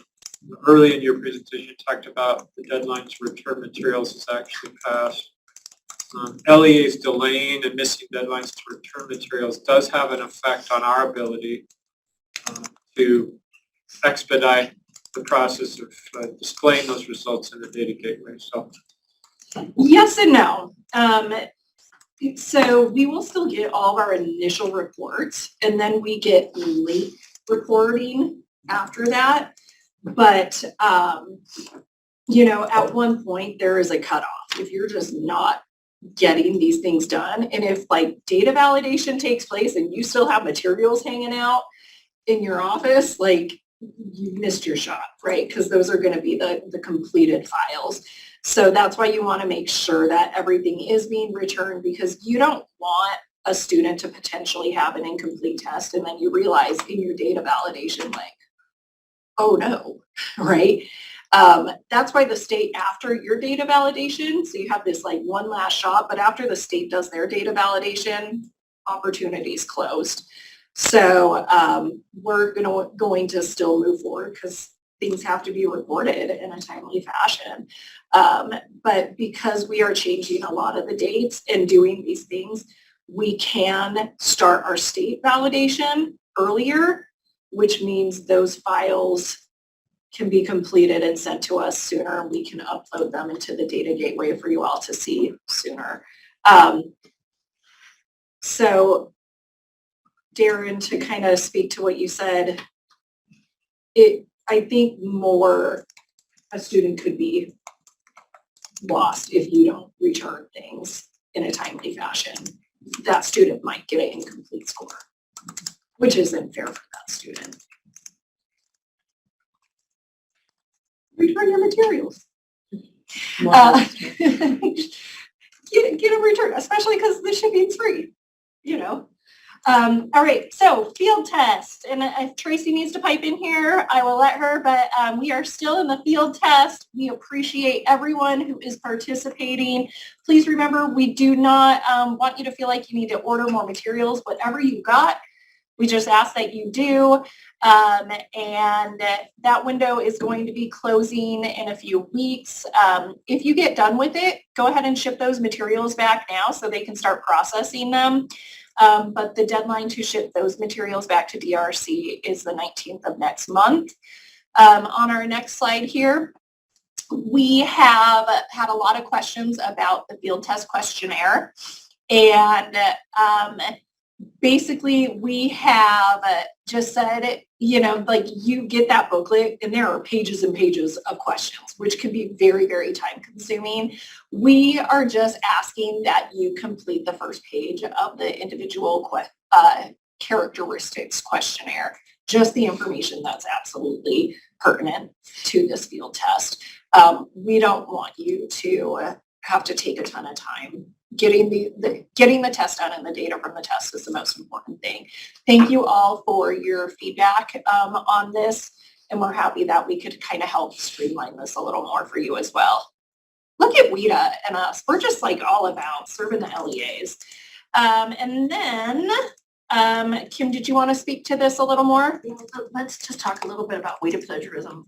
We're happy that we have fewer accounts than we had last year, but they haven't finished scoring all of the tests yet. And we're about to tie the number of plagiarisms that we had last year. And our goal has been, we have worked so hard to provide additional guidance to everyone. And what we're noticing is that these proctoring issues are starting to occur at the exact same LEAs in the exact same schools, sometimes with the same students multiple years in a row. So we know that we send you a letter and we ask you to go talk to test administrations, and we totally understand that if students are going to try to cheat, they're going to try to cheat.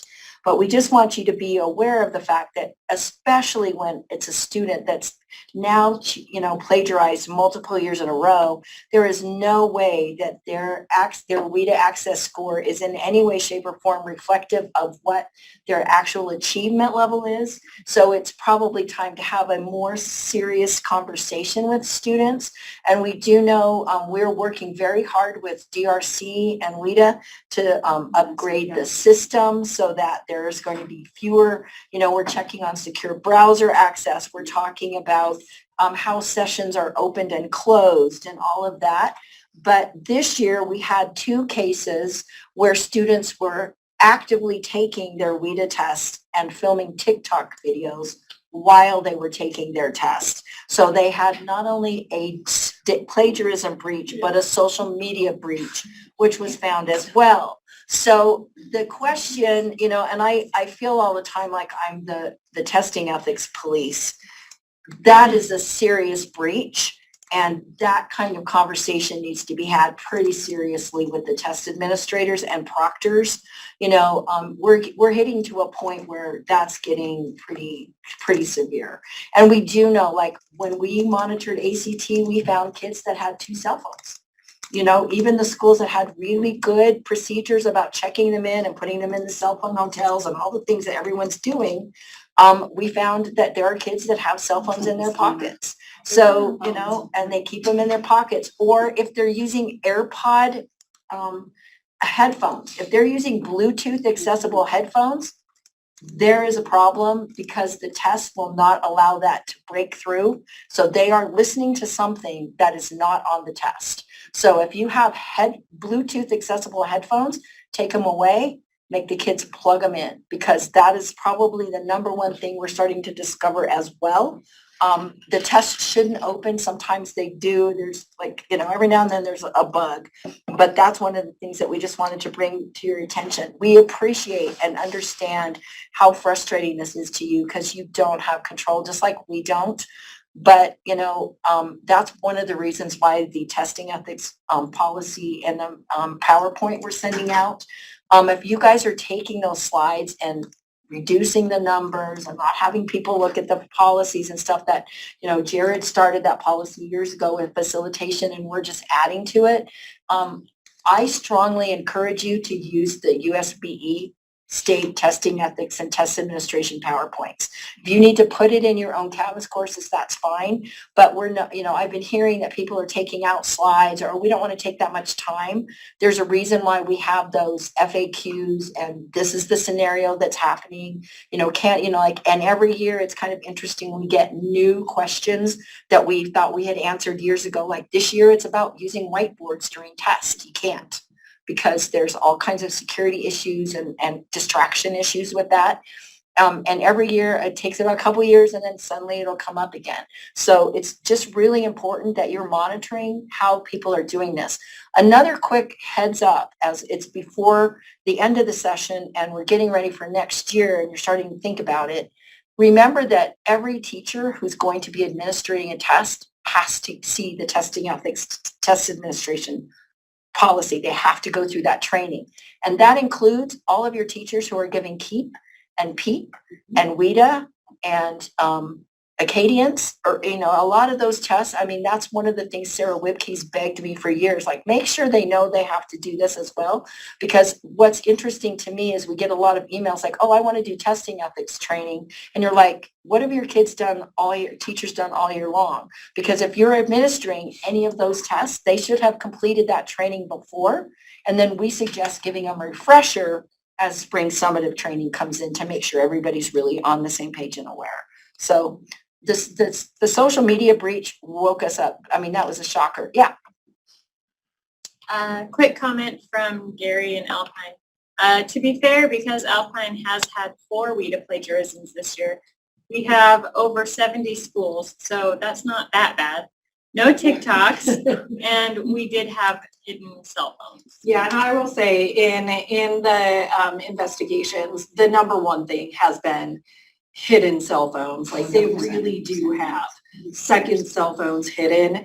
And I mean, like, We're not we gonna can't pat be 'em patting down students, you know, like, but I think again, like really leaning into that script and letting them know, like, this isn't a content test. Everything you need to answer these questions, it's already provided for you. Going out and finding other stuff, it's not going to actually help you score any better. It is your usage of the language that matters.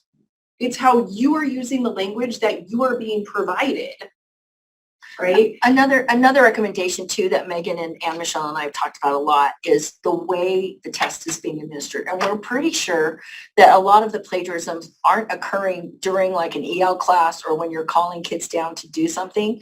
We're wondering if some of this is happening during like makeup sessions where they may not be as actively proctored. And the other thing to think about, and we don't need to be as rigid as the ACT, but think about how many students are in a test where they have to be speaking or writing because that's where all of the plagiarism is occurring. So you may want to limit that to smaller numbers of students. And we understand that this can be a burden. We know that it can be a burden to schools. Sometimes you have to think about this in an era where many of us are short-staffed.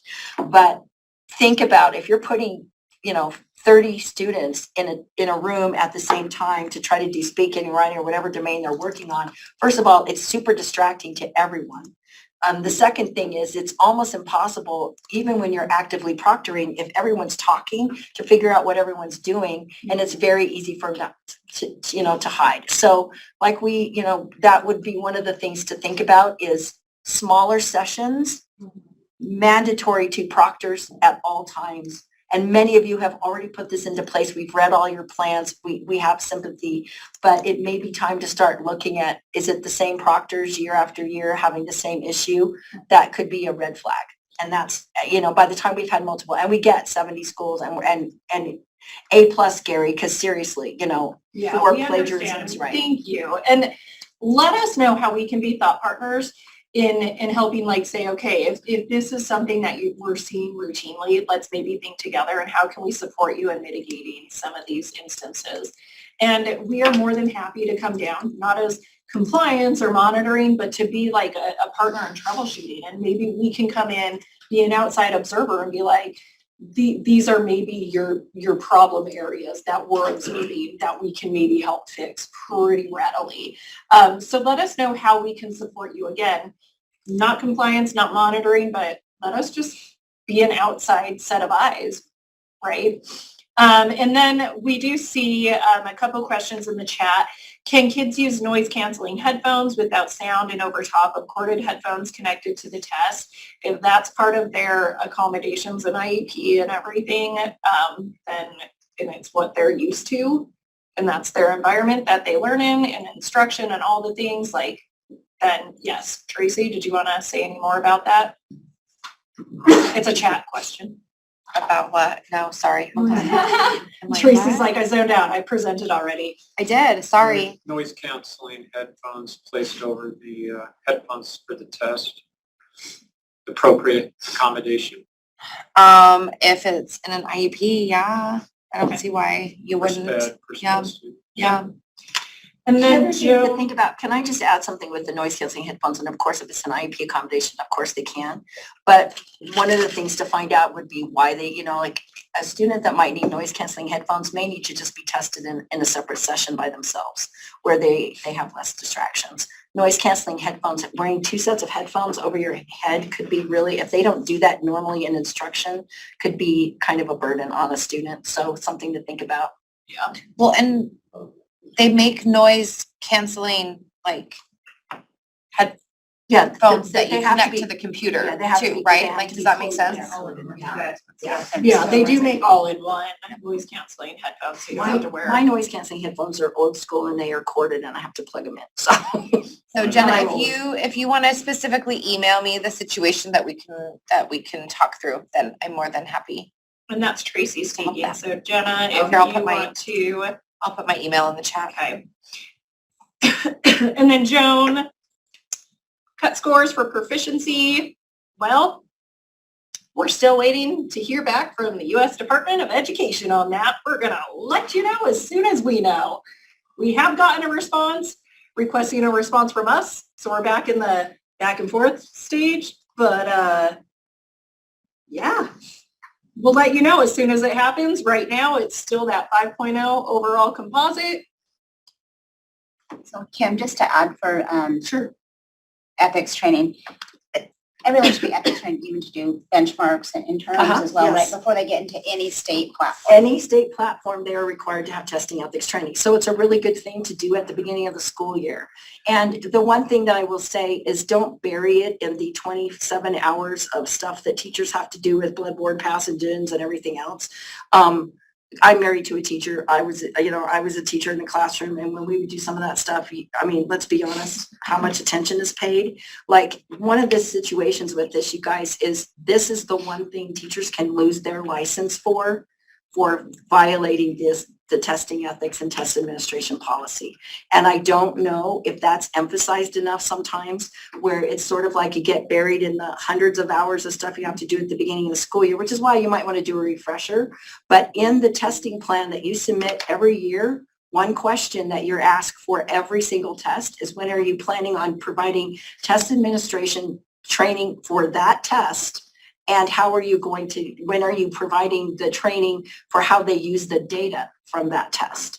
And looking at the testing plan, a lot of people are just typing in random dates. Are you actually following the testing plan that you're required to submit? So think about that, because I go back and look at that. A lot of times when somebody's asking me questions, I'll go, wait, when were they planning on doing this? And I go and look, and a lot of times the date's passed and we're being asked for information. And we're like, according to your plan, you said you had done that 3 months ago. Why are we now being, if it's, you know what I mean, kind of thing. So think about, we don't want to give you an additional burden, but it's really important that teachers really do understand when they sign that form, they understand that they are going to follow, they're going to read the test administration manuals. And that doesn't mean they just read the script and go blah, blah, blah, blah. I mean, like, they're reading it. They've actually read and reviewed the information.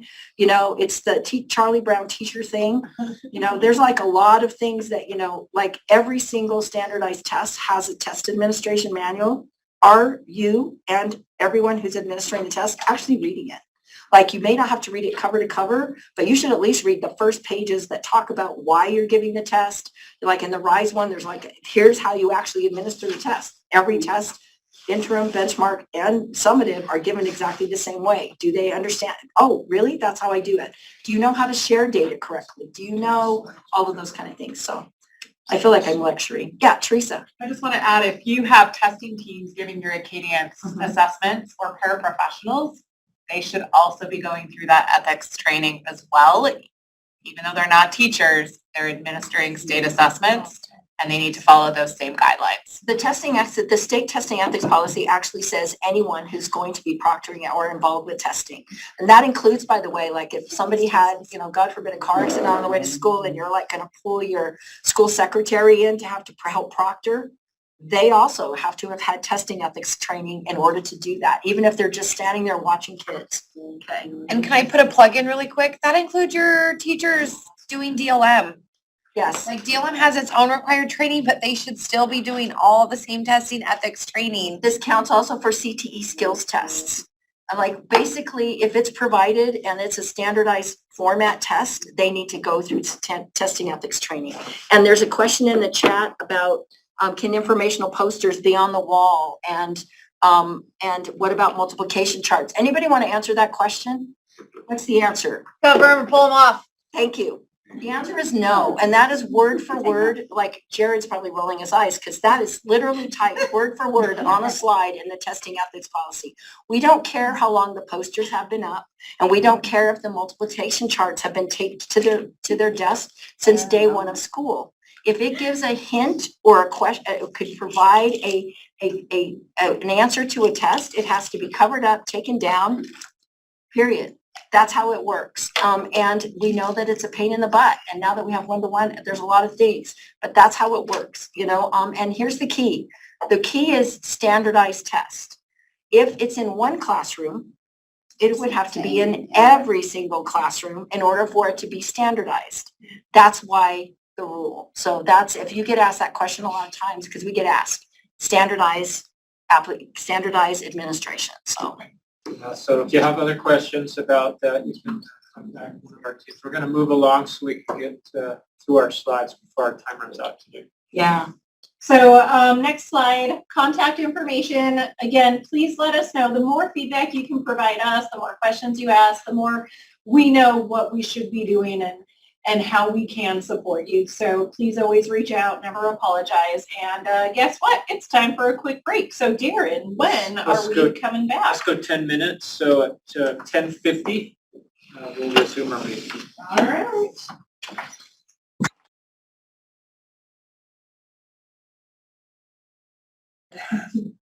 All right, we are unmuted. Okay, we're going to go ahead and get started. Teresa's going to be talking about Acadience reading, and Jared's, we're going to be doing a training, so you want to make sure that you access your PDFs that were sent out with the slides today. So those of you who have them, you're going to want to use those when it's Jared's turn, which will be in less than about 2 minutes. But before we get started, we have a celebrity today in our audience, and it's Sydney, and it's her birthday today. And so we're all going to sing happy birthday to Sydney, because singing over Zoom is our section's most favorite thing to do to each other, because we're rarely together for our birthday. So we're going to we'll just start. So 1, 2, 3. Happy birthday to you. Happy birthday to you. Happy birthday, dear Sydney. Happy birthday to you. Yay! Doesn't sound as fun. On Zoom, it sounds way better because none of us sound like we're doing anything. So without any further ado, Teresa, go ahead. Okay, so for Acadience reading, just reminders, our end of the year dates are coming up. So that testing window, April 15th to June 15th, all students in grades 1 through 3 are required. Make sure your data is entered by June 30th and your parent letters are sent out. And then if you do have staff that has not been previously trained on giving those Acadience reading benchmark assessments, so anybody that's been newly hired, I do have a training on March 29th for M-Class and April 5th for ALO. So please just get them registered through that MINUS course and make sure that they are trained before they give those Acadience reading benchmark assessments. Okay, ready, Jared? Okay. You need a second. I need to know what the code is to. Yeah. We're going to switch and run this live because Jared has slides with animations in them and they don't work on the Nearpod. So just give us 1 second. We got to do a little switch. Just stay in the Nearpod though, because you're just going to be watching Jared and then doing some activities. So. And I will just let you know, we are getting our middle of year Acadience data finalized this week, hopefully. And so we will be sending that out in an AD memo within the next 2 weeks.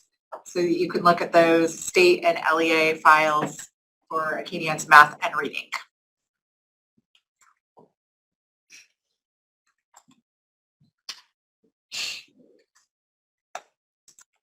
Are there any questions in the chat that we need to answer? Okay.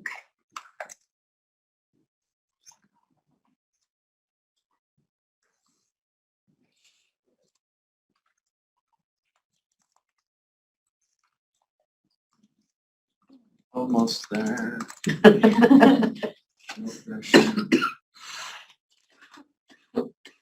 Mine went over to be 2 minutes, and I think it was even shorter than that.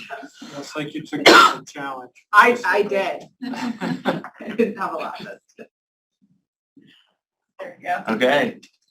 Can you even see it? Yeah, we're good. Where's on the, okay. All right, we'll see if all that time was worth it.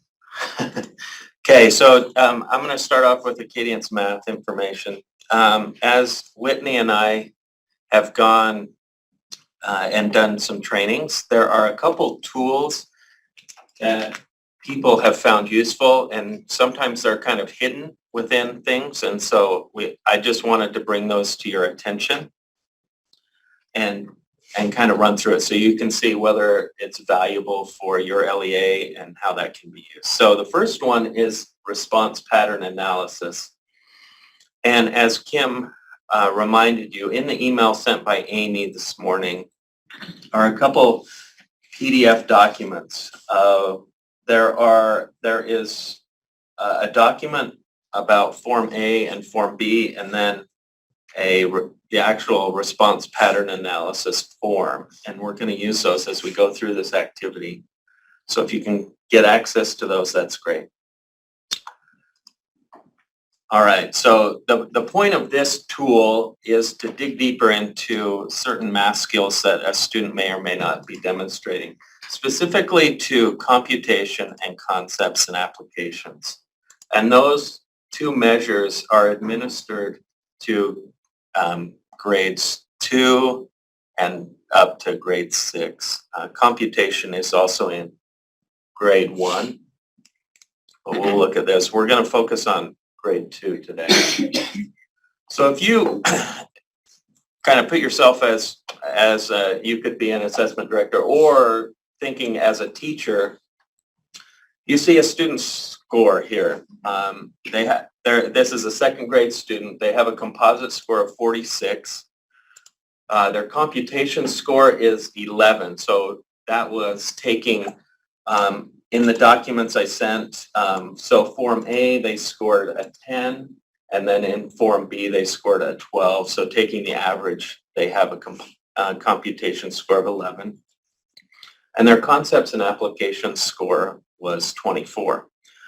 So just based on this data, what math skills does the student have? And what math skills does the student need support with? And as you look at this, it's kind of hard. I mean, you could maybe come back and look at how the student responded, which is what we're going to do with the analysis. But just by looking at those scores, it's very difficult. And with Acadians, you could also go and, okay, where's the cutoff for, did they make benchmark? Are they at, or are they above? But so that will tell you kind of how they're doing, but it's not going to tell you what skills they have or don't have.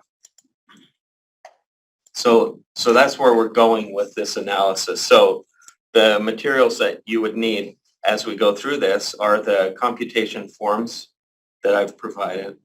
One's A and one's B, and then the response pattern analysis form. And then we suggest 2 colors of, I don't know, whatever writing utensil you want. Just because you have the 2 forms, and using a different color for each form can kind of give you an idea to keep those separated.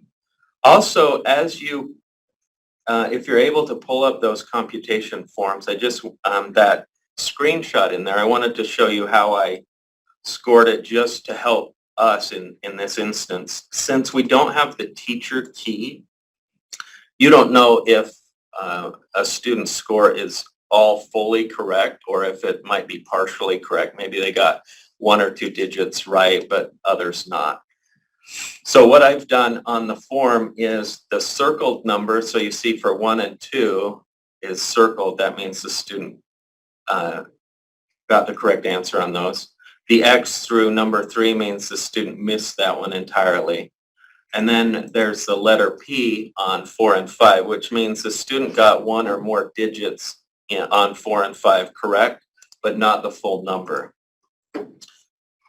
So that's kind of my key on how I scored that.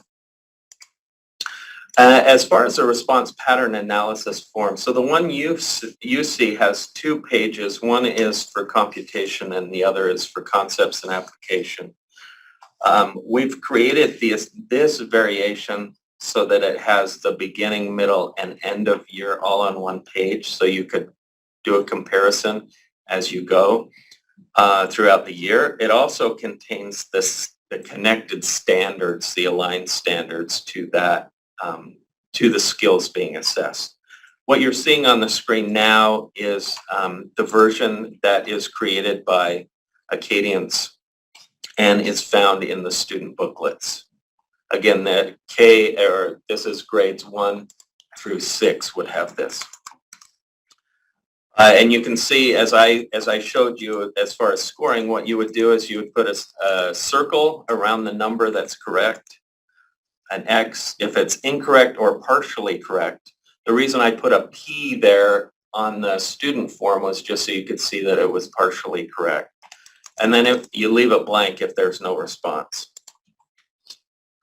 And so a couple of steps, and then we'll go through these steps. So this is just for you to have as we go through this. So the first one is you're going to mark the analysis form using student form A, and you can see we just talked about, okay, you're going to circle the number if the student got it correct, an X if it's incorrect or partially correct, or just leave it alone if they never answered that. And then you would switch to Form B and do the same thing, but here's where you would use a different color to be able to compare how they're doing on Form A and Form B. And then you could ask yourself, or, you know, if you're running through this with a team, just what skills, what math skills does the student have? What are they answering correct? What skills do they need support with? Which ones are they answering either fully incorrect or just partially incorrect, or which ones did they not answer? Maybe they're not able to answer the other one, these because they're taking too long on the previous ones. And then the fourth question, or the fourth item there is, okay, we have the data. We know what skills a student may or may not have. How are we going to implement that and plan for that in our instruction? So we're going to take a few minutes and just run through this. So if you will take out your Form A and Form B, and this is a little tricky with not being able to see anything or walk around the room, help out. But if you have your second grade computation response analysis form, and then you have the student's Form A and Form B, get that together, and I'm just going to jump back just so you can, just as a reminder. So you would just look at the student Form A and say, okay, if we go clear back here, for number 1, you would circle on the analysis form. For number 2, you would circle. For number 3, you would mark an X. For number 4 and 5, you would mark an X because those are partial. However, if you wanted to make note that they're partial, you could do that. Are there any questions to this point? I guess is where I'll go. Thank you. Okay, so 5 minutes, and then we'll come back together and talk about it for a minute.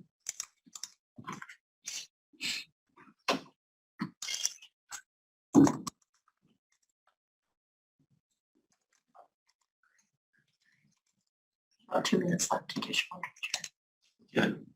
the whole 5. Well, maybe we'll ask now, does anyone need more time that's working on it? Yeah, 5 minutes actually seems a lot different when you're just sitting around, you know, waiting versus doing something. I guess it's about as long as if I'm trying to run for 5 minutes. About as long. Does anyone need more time? We can just jump forward. If you do, just say in the chat or come up. We'll give you a few minutes. Otherwise, we'll just move through it and you get the idea of what this analysis can do.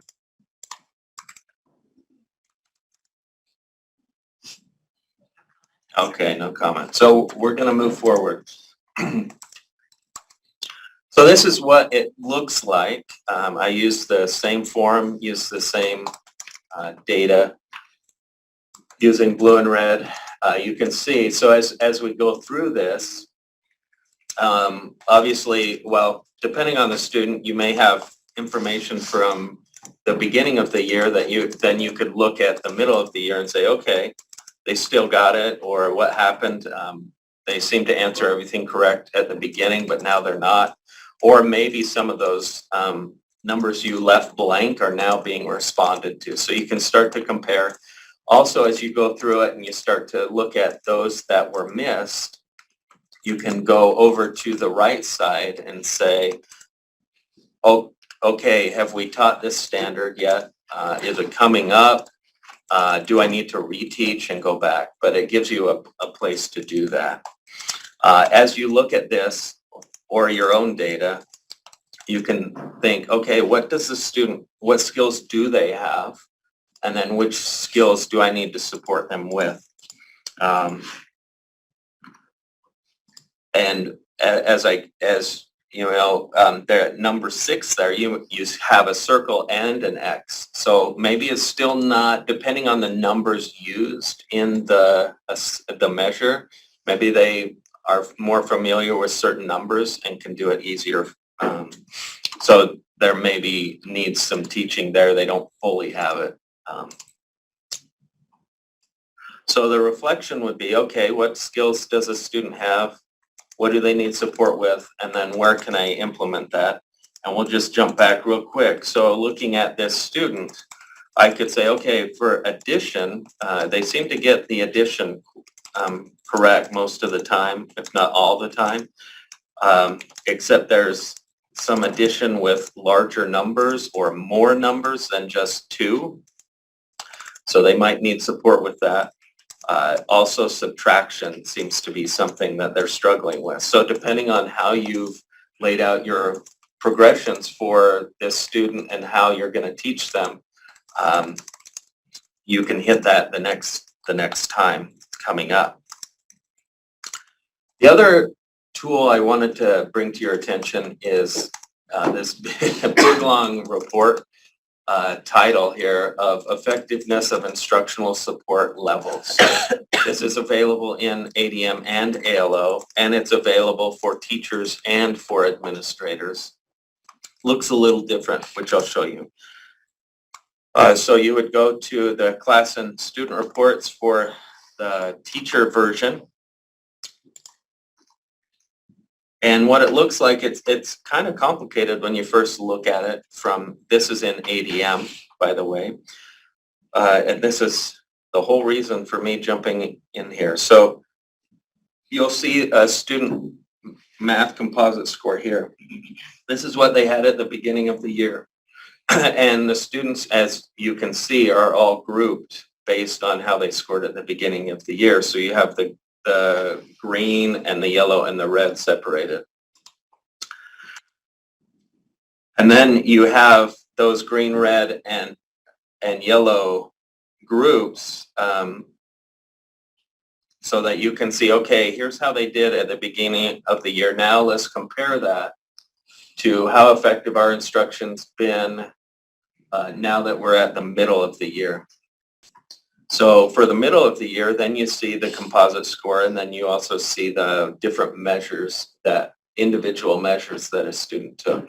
So you can see, based on this demo example, that students, if they're in the green, you're hoping that they stay green or blue. In this case, all the green are also blue. They just combine them. So it's at and above in the same group. But you can see some of the students there scored in the yellow in some of their individual measures. So you may want to pay attention to that. You can see as you go to the yellow and the red that some stayed the same, or some increased, or some did worse. And then for the administrator version of the report, you would go to school and district reports, and you can select the various information. And then it looks like this. So it's got the same idea, but it just looks a little different without the individual students attached. So especially at a district level, you're going to see a list of schools below and how each of those schools compared to the whole district. And then at the top row, you have, okay, this is the grouping of students and how they did at the beginning of the year. So you can see there were 22 students that scored green, 7 students who scored yellow, and 6 students who had red. And again, this is blue and green are included in the same. And then they're divided up there. So you can see, okay, within those who scored green at the beginning of the year, how are they doing now? Well, 20 of them scored green or blue and the same that way. But 9% or 2 of them actually are now below benchmark. And so you can start to see, okay, how are things going as far as our effectiveness? We have the beginning of the year, now the middle of the year, and what's that look like? And then the last column there is just how they did, or how the students are doing at middle of year composite scoring. You can see overall. So it just allows people to compare that beginning of the year to the middle of the year, or you could compare middle of the year to end of year, or beginning to end of year. So you need the 2 data points to get that. That's why I'm showing it now. And in ALO, it's also available. It looks a little different, but the same idea, where you have up in the corner, you can select whether you're looking at math composite scores or the growth, the pathway of progress. Here's the group from the beginning of the year, and then you have the group from the middle of the year on how they scored in that kind of cohort. And then here's what it looks like. If you went up and selected pathways of progress, you can see how those pathways, the student pathways of progress, are going for those students who in the different groups. So you have, again, red, yellow, green, and blue, and what those look like. Any questions on the Acadians? Yeah. 2 comments. One, okay, they're coming in. I wish ALO had this type of reporting. ADM reports are the best.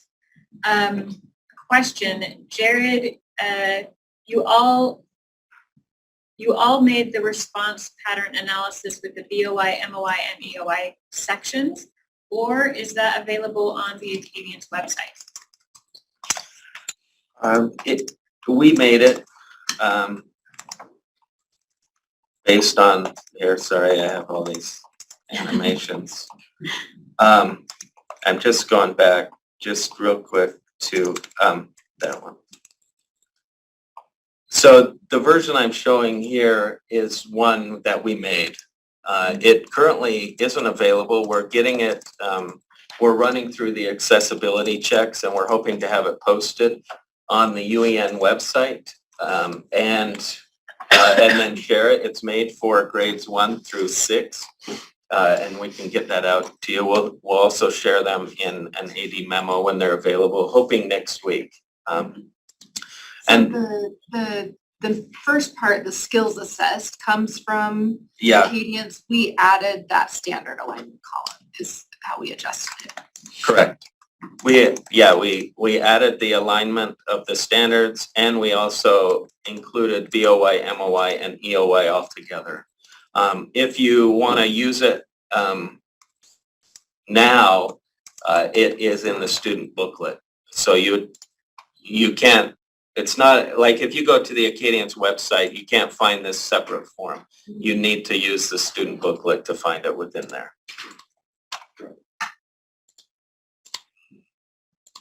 Just a comment, I think yours is more comprehensive. Thank you.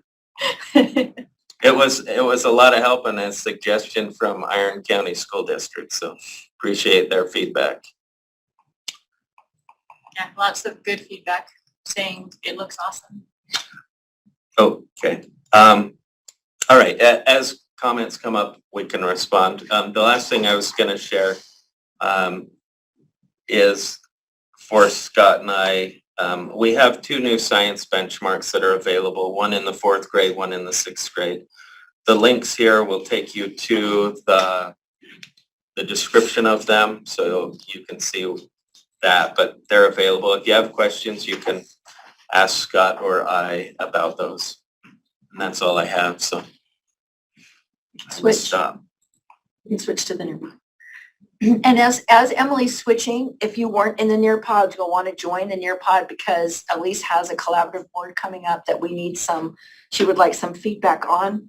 So we have about 50 people in the Nearpod right now. So if you can take a second as Emily's switching it so that we can view, make sure that you get into the Nearpod because I think it's the next slide.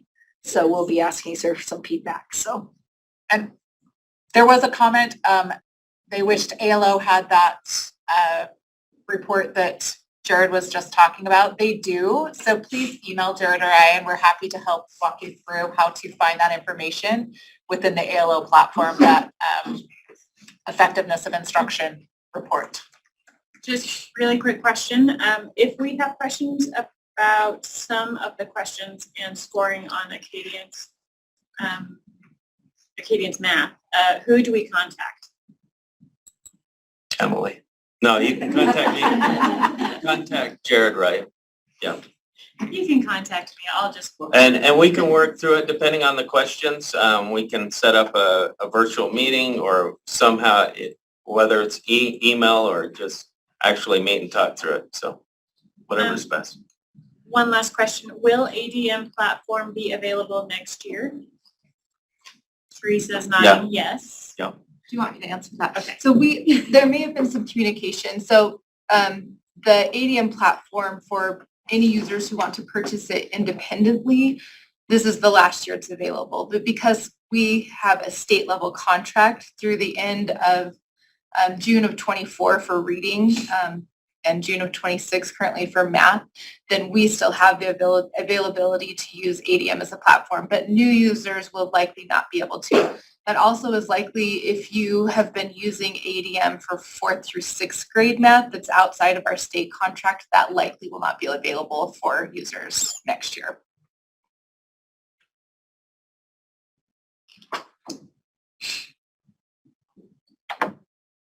All right, another question. Is there a math directors meeting like the literacy directors meeting? I don't know if we can answer that. Well, there's a math meeting called SMAC that they meet, yeah. They would contact Lindsay Henderson and Trish French for that. Type the name. Their Um, emails in the- I'm not in Zoom. Oh, I can do it. we can type. We'll type Okay. it. We'll type their. We'll put type in the their emails, contact but you would, information. yeah. I the forgot math you don't site have has it. access to the. I can't see it Yes, either. Sid So. will drop in their emails. SMECC. Yeah. Oh, Whitney's chiming in. Got it. and adding Oh, something. Whitney. Oh, okay. Thank you, Whitney. Any other questions? Yeah, Whitney just posted both emails, so Okay. we're good. Okay, you're up, Elise. All right, go ahead and go to the next slide to take me to the collaborative board.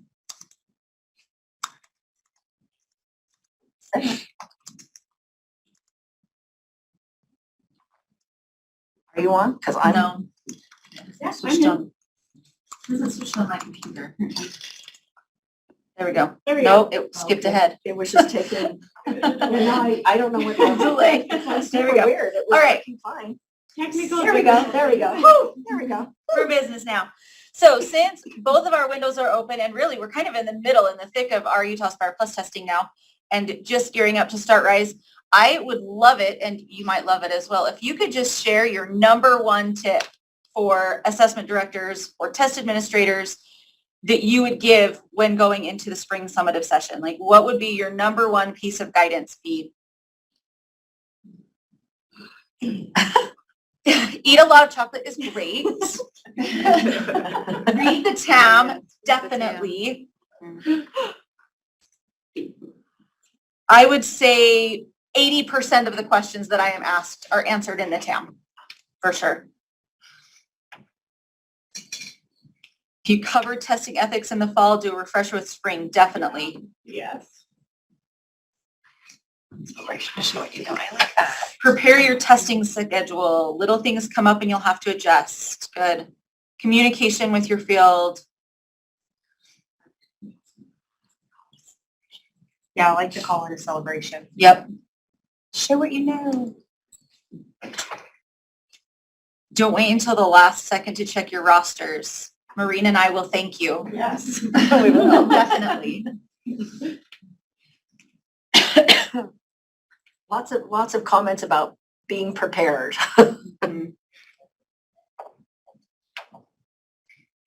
assessment.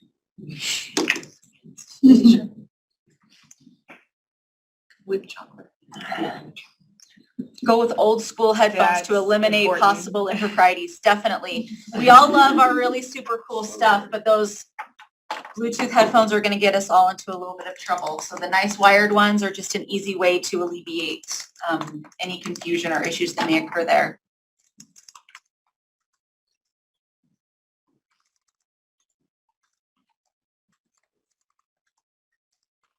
That's smart. Yeah, the group chat is a good one too. A group chat in Google for your testing coordinators so they can ask questions for each other. And then the simpler one is also a weekly tips and tricks. Yep. There's something similar to that too.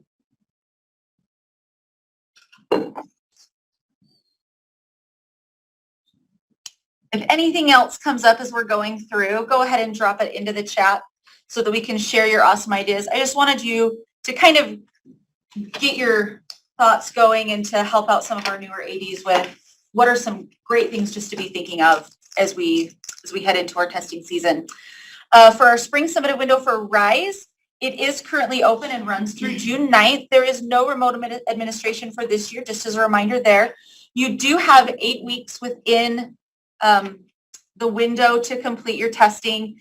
We recommend that you calculate that from the last Friday before the last week of school, as it's generally just not best practice unless it is like a do or die situation to test that last week, because we know what the last week of school is like at school, and it's busy and there's all the fun activities, and we guarantee that your kids don't want to be testing if they don't have to be tested. The benchmark modules are still available all through the testing window as well, so teachers are still able to give those if they choose to.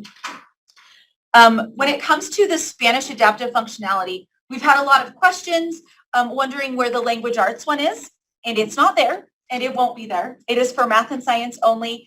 And there's been a lot of questions about what to do with these students if they require the Spanish scripting. We've had some questions about, can we provide a recording? And that would not be ideal, as if a student requires scripting in Spanish, they probably require support in Spanish as well. So if you have students who require the Spanish scripting, it would be best to have them in a separate session with a Spanish-speaking proctor who can read the scripting appropriately in Spanish and then provide any support the students require in Spanish.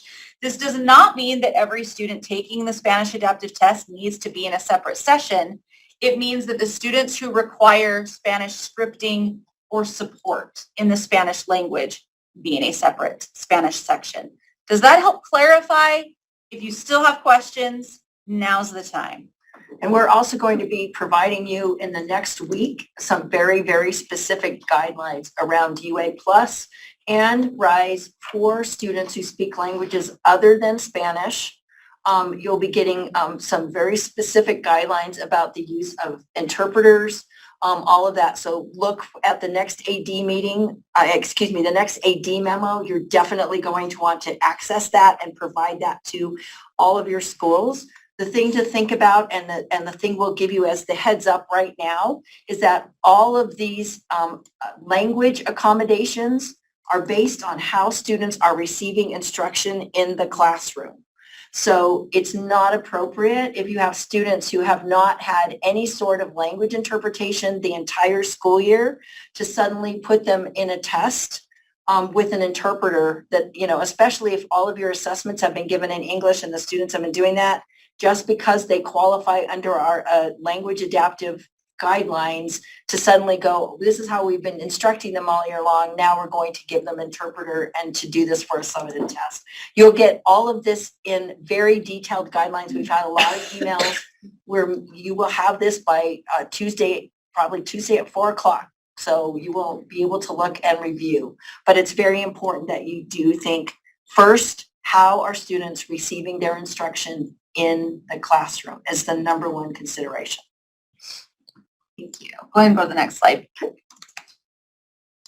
Also with RISE, as you are beginning your sessions, you will need to start monitoring your test session status, and LEA level users can do that by following the guidance that's in the Rise Tide user guide. It starts on page 144, but it's going to show you how to create a report that will show you how many students have started, how many students have paused and completed tests, and what outstanding tests you still have that need to be completed. Okay, so it's a great way to just kind of make sure you're checking all your boxes during the window before it closes to make sure that the students who need to test are getting tested. When it comes to applying participation codes, I wanted to review this because we had some participation code review earlier as well. But just as a reminder, when you go to apply them, you will first go into Tide and then log in with the credentials that you have, and then click on the apply participation code box. That's going to take you to the participation code screen to where you can update those. You will search for the student using the filters that are available. The search result table is going to display any of the students who match your search, so make sure you check accordingly, because some of our students have the same first and last names, but their SSID number will be different. So just kind of be checking those things. To add a code, you would click on the little pencil and just then select the code you want to update. And the tests are going to populate below for the ones that the student is currently rostered for. So then you can just click on the drop down and apply the code for any and or all of the tests that appear. As a heads up, if a student doesn't appear on a roster, double check the parental exclusion code status in RISE, because I would say, again, about 80% of the emails that Maureen and I get, if a kid's not on a roster, they either have a parental exclusion code applied or they're a 1% student. And so they're not going to roster anyway. Okay, that's the beauty of the RISE system, is it is going to not even roster the student if they have a parental exclusion code applied, so we can't administer a test in error. Yay! For reporting, RISE tests are still immediate scoring. So as your students take them, they will be able to see their scores almost immediately upon submission. Again, sometimes when it gets into the reporting system, sometimes it does take 24 to 48 hours to get into the actual reporting system, but it will still show up when the student hits submit. The only exception to this is for the writing assessments for grades 5 and 8, because the first 500 submissions for each of the prompts is not scored automatically, okay? Or if it triggers a condition code, that's also not going to score automatically. So if you're not seeing an immediate score for writing, one of those two things is the situation that's going on. For reporting, I have included the link to the current RISE reporting guide, as well as the training that I provided earlier this year, as the last about 15 minutes or so goes over how to pull your reports and how to read those. And so those are available to you if you need them at any time. And now we'll look at Utah Aspire Plus for a little bit. There's a question. Okay, let's see here. To clarify, if a 204 code is applied in Tide prior to testing, it will prevent the generation of a ticket. Yes, if it is RISE. No, if it is Utah Aspire Plus. Okay, best practice is to move them to another session. Yes, so if you are applying a 204 for Utah Aspire Plus, moving them to a parental exclusion session is best practice, because then you don't have to select that session when you generate your testing tickets. And so it just alleviates that stress of possibly inadvertently placing a student in a session or generating a ticket.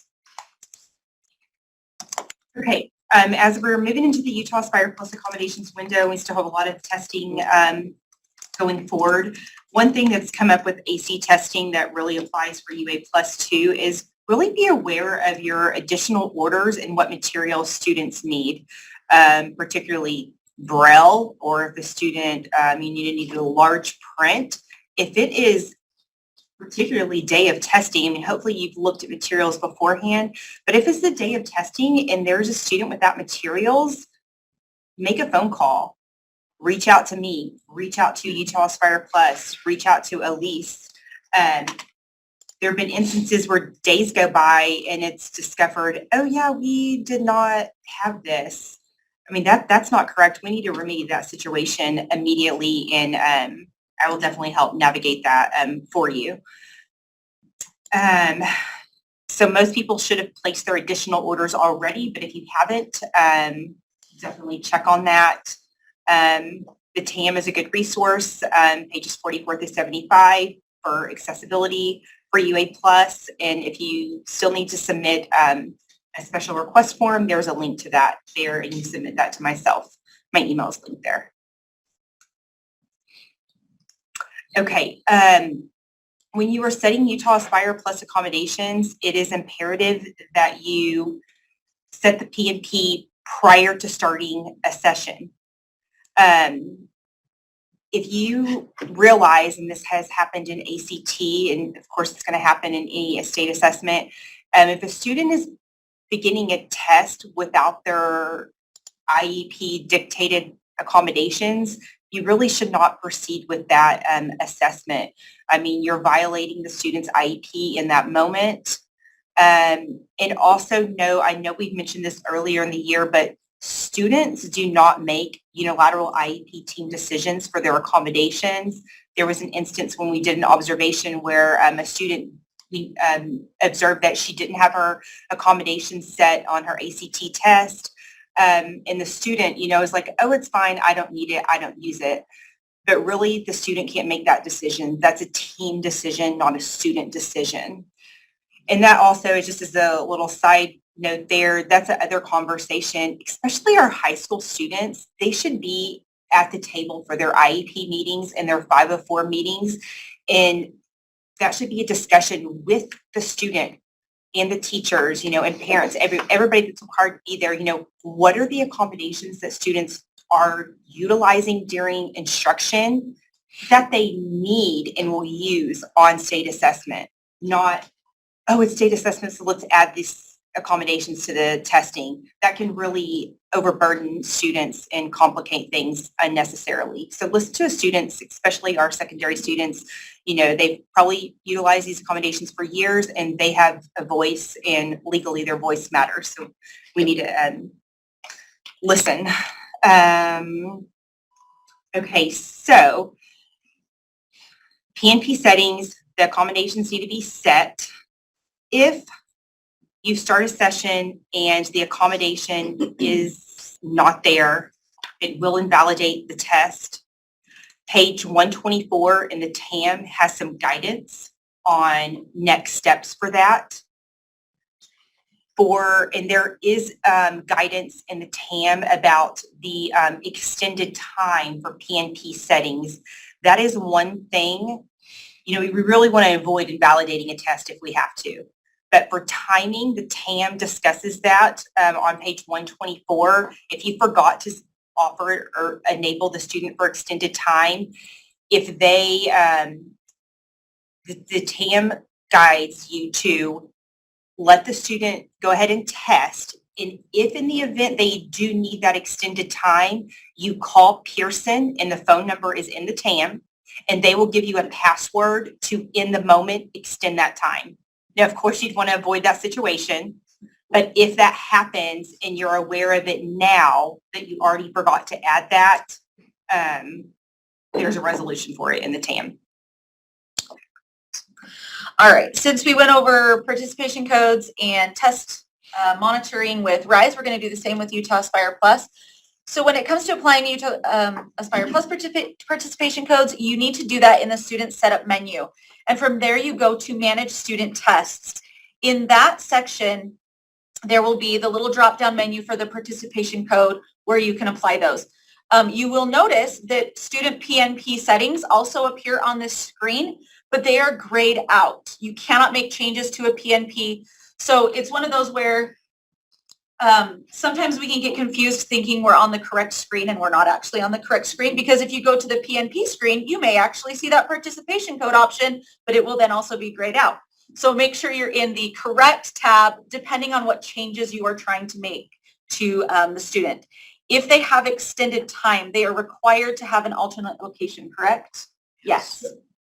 The real thing with accommodations is like accommodations should be grouped together. Any other questions for accommodations? or participation codes? Extended time should be participation code 201. Yes. Yes. That's Okay. accommodated for. I don't have them all In memorized. Utah, Utah Spire Utah Plus. Spire Plus, Spire yes, Plus. but not for RISE, but not. All right. All right. For this is actually new this year. The Utah Spire Plus dashboard is available to you for test monitoring purposes. The cool thing with this dashboard, it does update every 10 minutes or so, so it's fairly real time. And the graphs that are provided are interactive. So you can see, I just did a quick poll of state data. Really cool little fun fact for you. We've already administered about 25,000 Utah Spire Plus tests currently, which is great.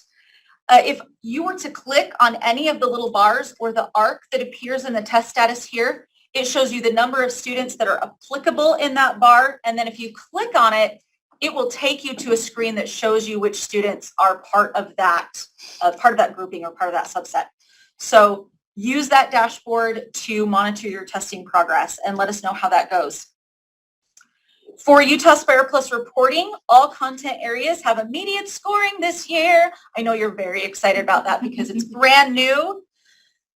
They are provided for you in the on-demand reporting as far as the reporting goes. So the on-demand reporting will provide you with the subject scale score for each of the content areas. It will provide you with the proficiency level, as well as the predicted ACT score high-low range and the college readiness.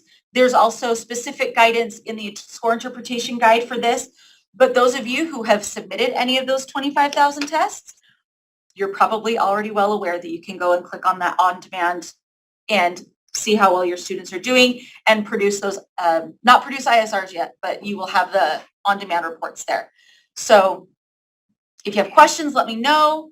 We'll go ahead and go on to ACT. ISRs will be available May 30th Perfect, thank you. for Utah Spire Plus. For RISE, they're available as soon Straight as the kids are done. So go ahead, Scotty. Ooh, ACT. So wrapping this up with ACT today, yay. Window 2 is now open. We're right in the middle of it, and judging by the lack of emails I've received, things are going pretty smoothly for Window 2. So we do appreciate that. We also appreciate any feedback you give us on how that's going. The 504 error recap, that error didn't just affect Utah, it was across quite a few states. That showed up on the proctoring computers in PA Next.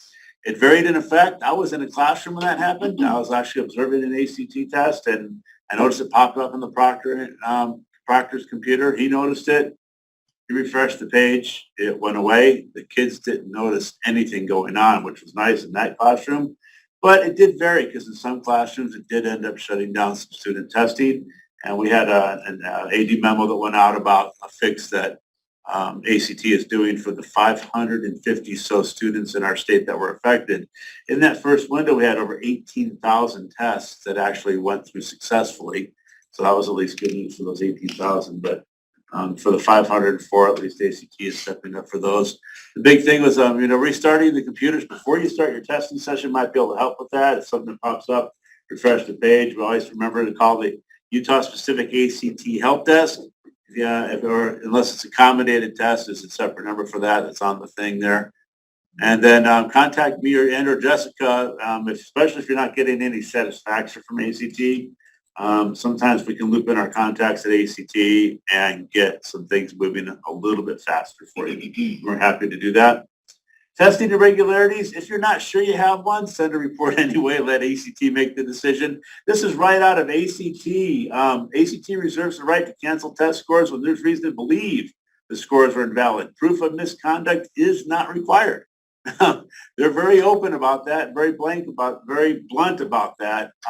But let them make the decision. That way, if there is a problem and they do decide to cancel a score, your response to a parent or to a student could be, look, this was what happened, right? It's true. ACT's decision is this. It's out of my hands. And you can kind of wash your hands a little bit of it.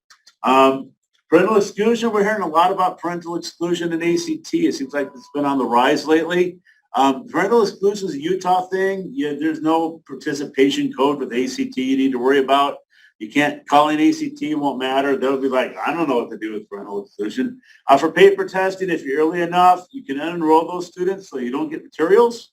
That way you don't accidentally test. If you do enroll after that date, you can always send back the unopened test ACT with the rest of your materials, and that's fine. For online testing, don't test the students. ACT is like, if they don't get tested, they don't get a score, and for them, parental exclusion is not an issue like it is for us here in Utah. So usually pretty simple. I've heard this even when I went on Channel 4 this year about talking to the reporter there that interviewed me.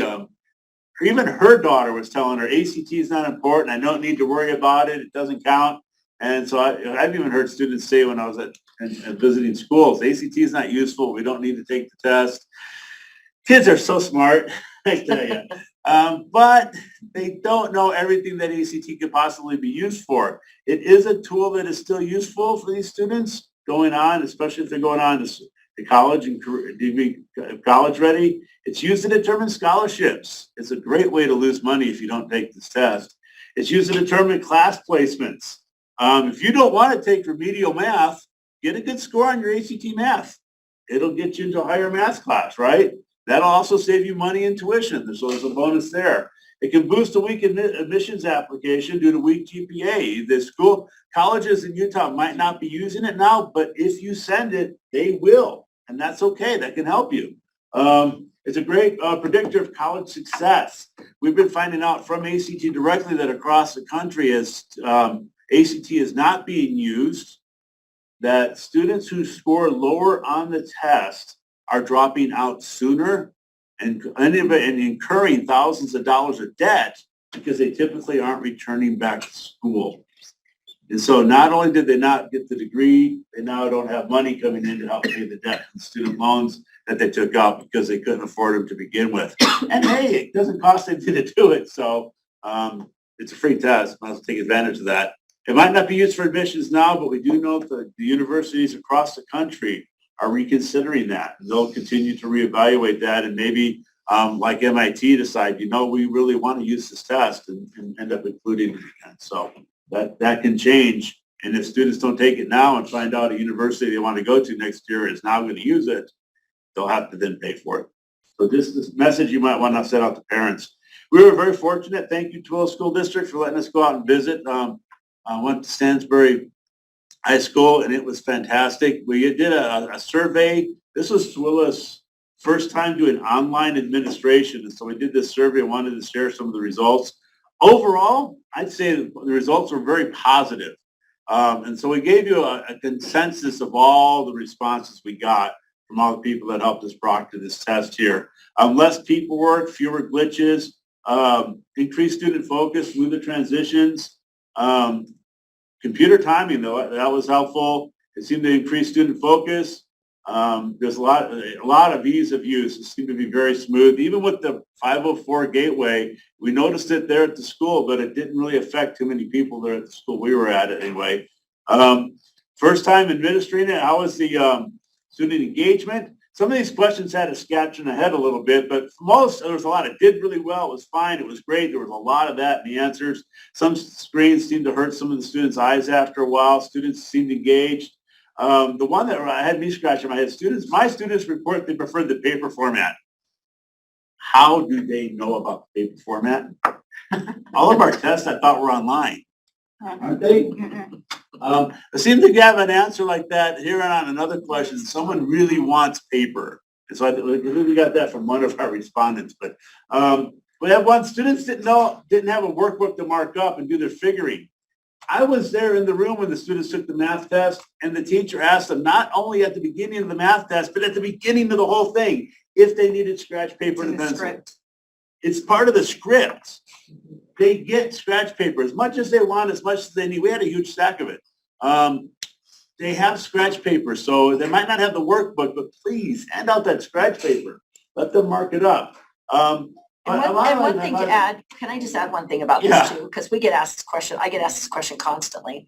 High school students and junior high students will not raise their hand if you say, do you want scratch paper? So it's better to just hand it out. Every student in the state who takes a standardized test is entitled to scratch paper for every standardized test they take. So making students have to raise their hand, and I know it's in the ACT script, but also says hand it out. Just hand it out. Give it to them, then nobody has to ask. If the worst scenario is they're going to color on it. You know, it may relieve some stress for kids who like to doodle while they test. But hand out the scratch paper. Don't make kids have to raise their hand and ask for it because they won't. They just won't. I know. So, I agree. okay. Some good news. Brad says we are a few minutes away from closing up ACT online in 10 high schools. No issues. Life is good. Wow, that's great. Love hearing that. We love hearing that. Yeah, we had some good feedback. One of the ones I liked on the previous one also was the students' ease of using the format. And that's what we hoped with Utah Aspire Plus also using TestNav, is that students will be familiar with the platform, they'll be familiar with the format. And it seemed that that actually was the case, and we do appreciate that. Some actual student feedback that we got was actually easier, but reading took some more time because they had to move. Highlighting would disappear. And we're going to see if we can address that with ACT, see if that's something they can change in the system or not. But science also, they seemed was harder because it was difficult to track the information. And I get that. It's another part of it. There's a lot of reading that goes there. We understand that too. So some really good feedback there. And one of our other questions, would you like to see to improve? We appreciate this feedback because we want to take some of this that's especially doable to ACT and see if there's something they can do. A lot of people want better training, and we do too. We want to help facilitate better training. We're hoping to move to a different platform than PA next year. We got a chance to see that platform. We're hoping to share that with you in the next couple of months because it looks like it's going to work really well in terms of ease of use, in terms of functionality, in terms of just being intuitive and how you use it. And one said go back to paper. That was one response. We put it on there so people at least know we got that response. People had better directions for logging in, and we saw that even in my room. There's one spot where it tells the students to click, go to the next page. It doesn't tell them to click the arrow. And no one in the room knew about the arrow to click. It wasn't a picture of it. It wasn't in the instructions. And so we're going to be sending that on. Got a lot of nothings. It all went well. Okay, great. Like that. An easier student user interface. We're hoping with the new platform, we hope to get out for that. We'll be able to do that. I like the one ability to see the students' timers because we want the proctors walking around, and our proctors in my room did a great job of that. But to be able to actually see it on the the screen where the proctors are managing the test, I can see that could be very helpful. We got a lot of great things. I think the one on the separate mouse, I think if you have mice, you can supply them. Just plug it into their Chromebooks or whatever they're using to take the test. That shouldn't be a problem. The fewer choices on TestNav was even a problem in my room because when you load up TestNav, and if that Chromebook had been used the previous year for Utah Aspire Plus, that's what first came up was a lot of kids logged in and it said they were taking the Utah test. And we didn't want them to take the Utah test, so they logged back out. And when you get to that login page for TestNav, it's got to have about 20 or 25 different possible selections on it.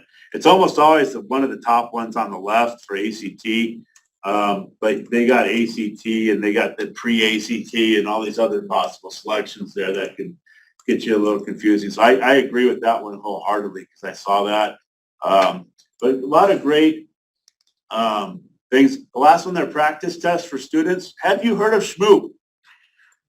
Each one of your students can take 5 practice tests a year starting in the 8th grade.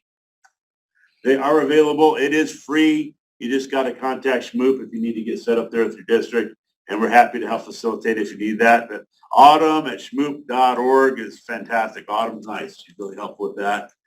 Training materials will be helpful for next year. A Canvas course to log in and navigate the system. I don't want to build that course personally. That sounds like work, but we can definitely improve the training. We're hoping to do that. What to do when, training the students on how to sign in. We can get some better information up there. We like the clear instructions, step-by-step guide, and screenshots and diagrams. We've already shared that with ACT, and they lit up. They thought that was a fantastic idea. I can't believe no one suggested it to them in the past, but they seemed pretty excited about it. We talked to them last week about that. The TAM earlier, TAM and physical copy, maybe if we get the material sent sooner, but it is available online. That's a copy. I don't have a printed copy. I use the one online all the time. So that's public knowledge. It's out there. You can always get access to that pretty easy. And so a lot of good feedback on there, especially the nice feedback that your building supervisors are excellent. We like that. Handling the irregularities, like I said, if you think it's a problem, just fill out an irregularity report and send it in. Let ACT make the decision. It's usually pretty simple, along with a lot of the other stuff with ACT. They've got a pretty good step-by-step, do this, and you can get the irregularity stuff set up. With mock training with the students, you can actually do mock training with students. It's okay. If you want to have, so a lot of schools use teachers or other support staffs to actually sign in as a student, but you could have students come in and do that also, because you're not looking at anything that's secure on the mock setup. You're just looking at mock stuff. And so it's public, it's not a big deal. And so you could actually bring that in also. So a lot of fantastic response from that. So thank you, Twila. We appreciate that. And I'll let Jessica take us out. Okay, and just kind of reiterating what I said for Utah Aspire Plus for ACT accommodations, if we still have remaining students to test, it's just imperative that your LEA has a system in place to verify student accommodations are correct. There needs to be a checks and balances. When there's multiple checks and balances in place, we're going to reduce that error passed on to the student and resulting in their irregularity. And ultimately, that's the goal. We want the students to have a good testing experience that results in the best score that they can achieve.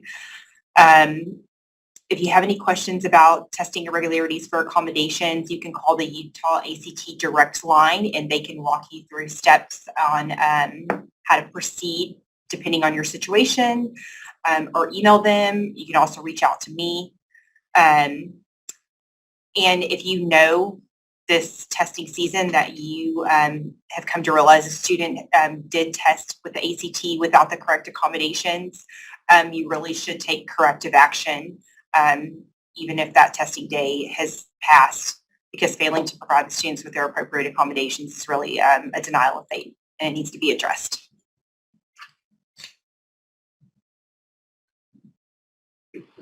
So if you need to contact us, there's our information.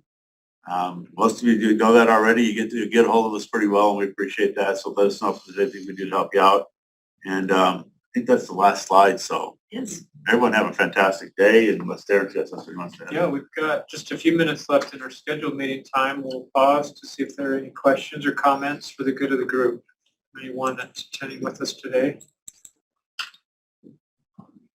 Can I just address something with the ACT for a moment? Yeah, go ahead.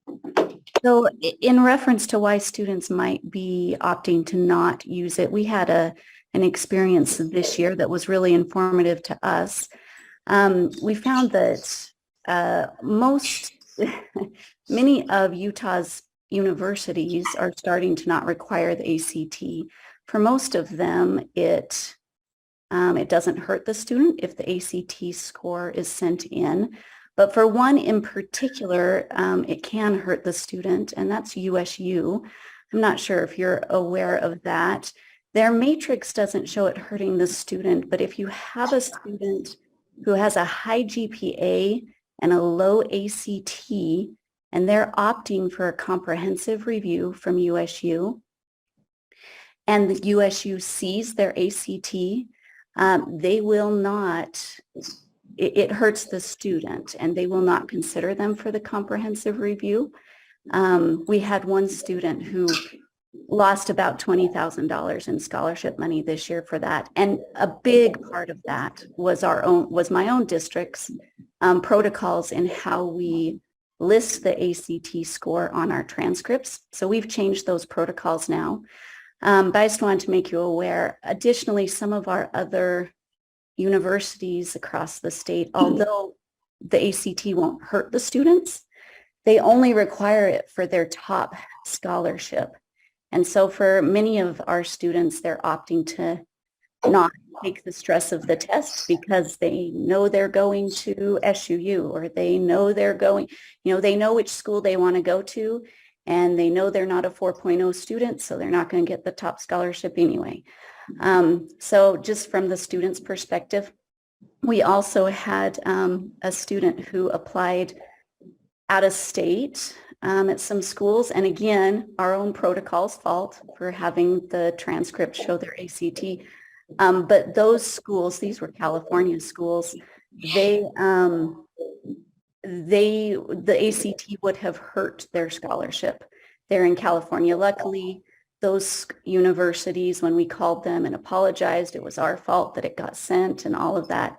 They took the ACT out of the consideration. But it's just, I guess my point is that it's mixed up and all over the place at the moment, not just outside of Utah, but even within Utah. And so for many of our students, they don't even want the mix. Before it was just take it, it never hurts you. And that's not necessarily the case. Thank you. Thank you for sharing that. You'll have to follow up with our communications with USU. I wasn't aware that they wouldn't, I'm trying to remember the phrasing you used, they wouldn't consider, if an ACT comes in with their GPA, they won't consider, was it an independent evaluation? I guess I phrased that maybe a little bit wrong, Darren. They would still consider it as part of the comprehensive review, but it of course would hurt them, and it's not required as part of the comprehensive review. So in this student's case, they're a 4.0 student who had received a 24 on the ACT. Without the ACT in there, a comprehensive review would have shown the 4.0. It would have shown that they've taken, I think 6 or 7 different concurrent enrollment classes, multiple AP courses. USU does not publish their comprehensive review, guidelines or anything. At least not that I could find. But I would assume that a student, a Sterling Scholar, that a student with these kinds of qualifications would have done pretty well in the comprehensive review. But because the ACT was accidentally sent, they got a much lower scholarship. When we called USU, unlike California, when we called USU's response to me was, once we've seen it, we can't unsee it. And they still used it in that review. So it's just, I really just think it comes down to mixed messages, and then also my own district's protocols, which again, we've adjusted. Well, thank you. That's unfortunate that the university said that, because with all standardized testing, you can't have false high, but you can have false lows. It's sad, if that's true, that the university has that perspective, because like I was a diagnostician before, if you have an anomaly of a low score, that's exactly what it is. It's an outlier score. You ignore that, especially, in that student's profile. Clearly that student has the academic rigor. That was just an outlying factor, not indicative of the student's overall ability. Yeah, it gets challenging for them, I'm sure, with limited funds and large numbers of applicants competing for those funds. Any other comments or questions?